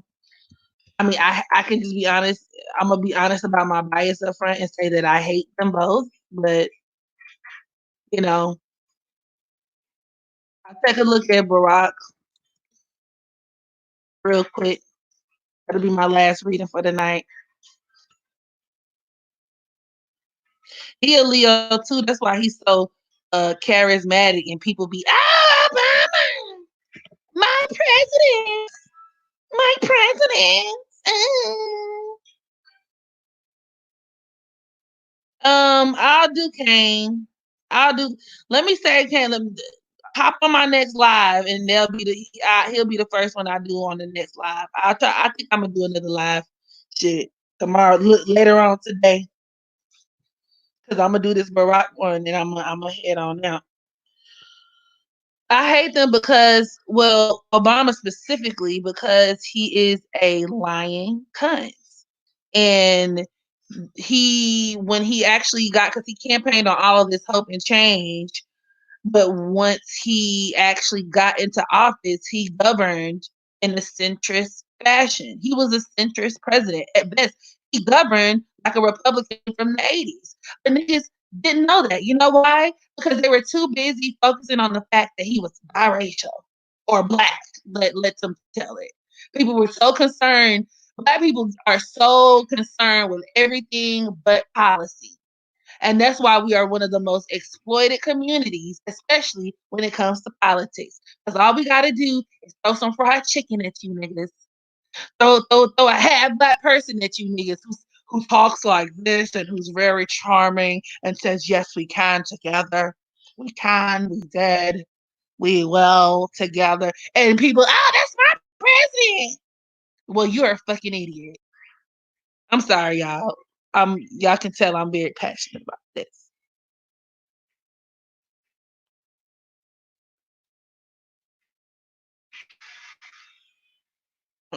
So it's a fuck of Barack Obama. Yesterday, today, and tomorrow. He's a part of the reason why we have a Trump in office. They still singing "Come Back, Barack," and not even knowing Barack is the reason why we got El Cheeto. Exactly, and black people still living in the suburbs. We look at everything except for policy. If y'all look at the type of policies this man implemented, it's sickening. This is the same man who went to Flint, Michigan, and took a sip of water and dipped on y'all asses. And guess what? Flint, Michigan still got dirty water. But then nobody say nothing about that, huh? Because why? Oh, it's Barack. This is the same man who all of this police brutality that everybody trying to shed light on. This stuff occurred during the pinnacle of your presidency, your administration. And what changed? Nothing. But don't nobody say nothing because he's just Barack, he's just Obama, and people make excuses, right? Well, he's just one person. He doesn't have help. He's just one person. But when Trump in office, oh my God, he's gonna destroy us. He's gonna destroy the world. So which is it? Is the president powerful or not, bitch? Or is it just because we're talking about your favorite? Let's be real. You know what I'm saying? Let's talk about the fact that Obama, those same cages that a lot of people were talking about, those immigration cages that they kept children in, that everybody was getting on the Trump administration about. Let's talk about how those cages were built during the Obama administration. Mm-hmm. Don't take my word for it. Go look at that. But why nobody says anything? Oh, because he's Obama. He's Obama. He's a black president. He's black. Let me tell you something. I love black people, but I'm a principled person first. I put my principles over anything. And you could be a black person and not stand for a damn motherfucking thing. You hear me?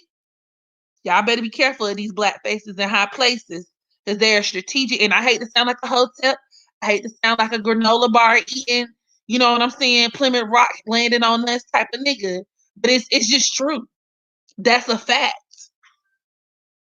That's a fact. It's all a part of social engineering and brainwashing. And because black people are very spiritual people, and we're always looking for representation, and we're always looking to identify with people, they feel the Democratic Party feeds us these like novelty symbolisms, like, but it's very empty and void of actual policy reform.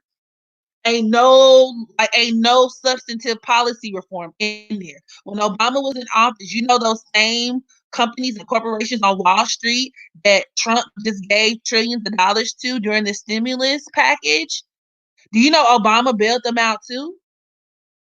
And did the same thing during the '09 recession?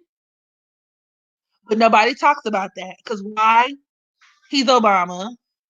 That's why when he left office after his second term, all of these corporations and people on Wall Street, and they gave him $500,000 to go speak at their convention. And people were like, well, he's a black person. He should go get that money. Go get that money, president. But nobody's looking around asking why your president just left office and we living in a fucked up world and this nigga taking $500,000 speeches for corporations. Corporations not going to give you $500,000 just for the fuck of it because they're good people. They do it because you're working with them. And if you know anything about capitalism, you know our society is run by oligarchs and corporations. And guess what?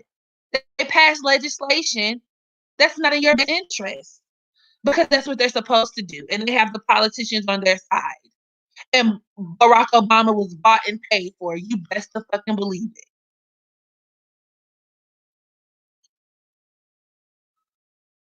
Yeah, and that's one thing I can't. I mean, I'm far from being a Trump supporter, but I can honestly say, I mean, because Trump supporters are delusional in their own way, but so are Democrats.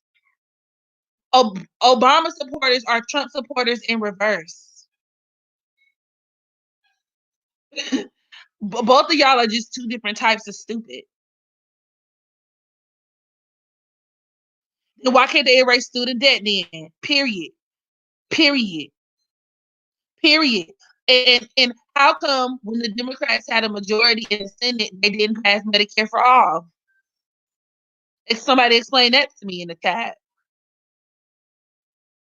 Why? Because they wanted to keep money in the pockets of the pharmaceutical industries, but the health insurance companies too. So who cares if thousands of people are going to die because they can't afford health insurance, or more thousands and thousands of people can't afford their premiums, or can't afford their insurance, or can't afford their copays? Who cares, right? When they could have passed for a Medicare for all. Here niggas go who don't know half of the things about, nothing about politics. And I can't tell, I just happen to be, I am a very, like, I follow politics very closely. You know, that's the Sagittarius in me. But a lot of people who don't know nothing from nothing cover politics like it's a reality show, like it's a popularity contest. Oh, Obama! Oh, look at him, he's so cool. Like when they talk about the candidates that they want, they like, oh well, I like the way he acts. I like the way she acts. I like how they make me feel. Bitch, I don't care about your feelings. Y'all need to be reading the fine print on these motherfuckers. Who cares about how the president makes you feel? Why is that important? Why is that important? Me either, Marilyn. You should see me, but I be giving my family that work. You feel me? Because my family are older. They're old, especially old. Don't get me started. I can't stand older Black Democrats. Because I'm like, thanks to y'all, this race has been reduced to one pedophile with dementia versus another pedophile with orange skin. Thanks to you. Thanks to your generation. Thanks to you. Because y'all are coming from a generation where y'all had no research, you had no Google, no internet, but all you could do was rely on what the mainstream media taught you and programmed you to think because of manufactured consent. Go look at it. Go look up manufactured consent by Noam Chomsky. When the government, because we like to look at all these other countries, like, oh well, their government controls their media. Our government is bought and paid for, or our government pays politicians and pays corporations to turn around and feed us propaganda. So what are we? And a lot of these people, especially older voters, older Democrat voters, think they're so high and mighty. Oh, because I'm not a Trump supporter. Well, duh, bitch.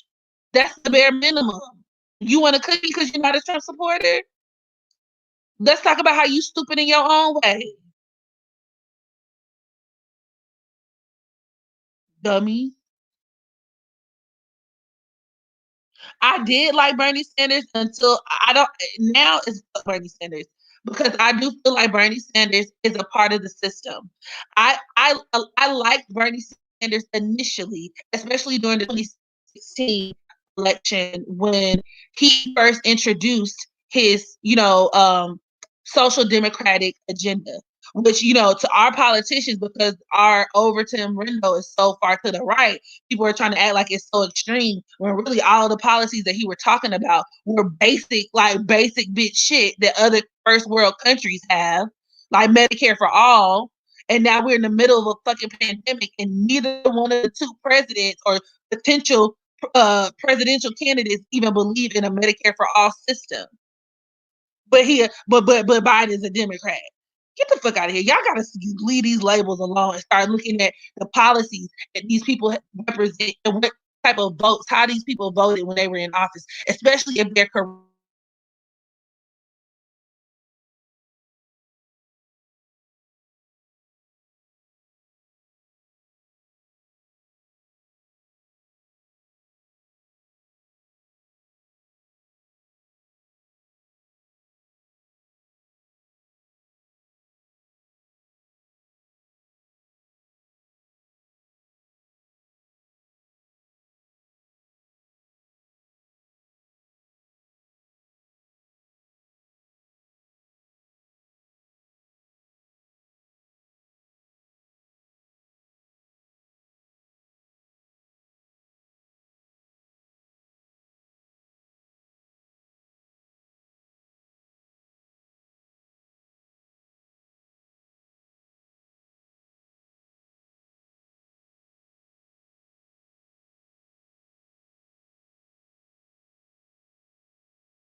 Hey, my bad, y'all. My internet went out.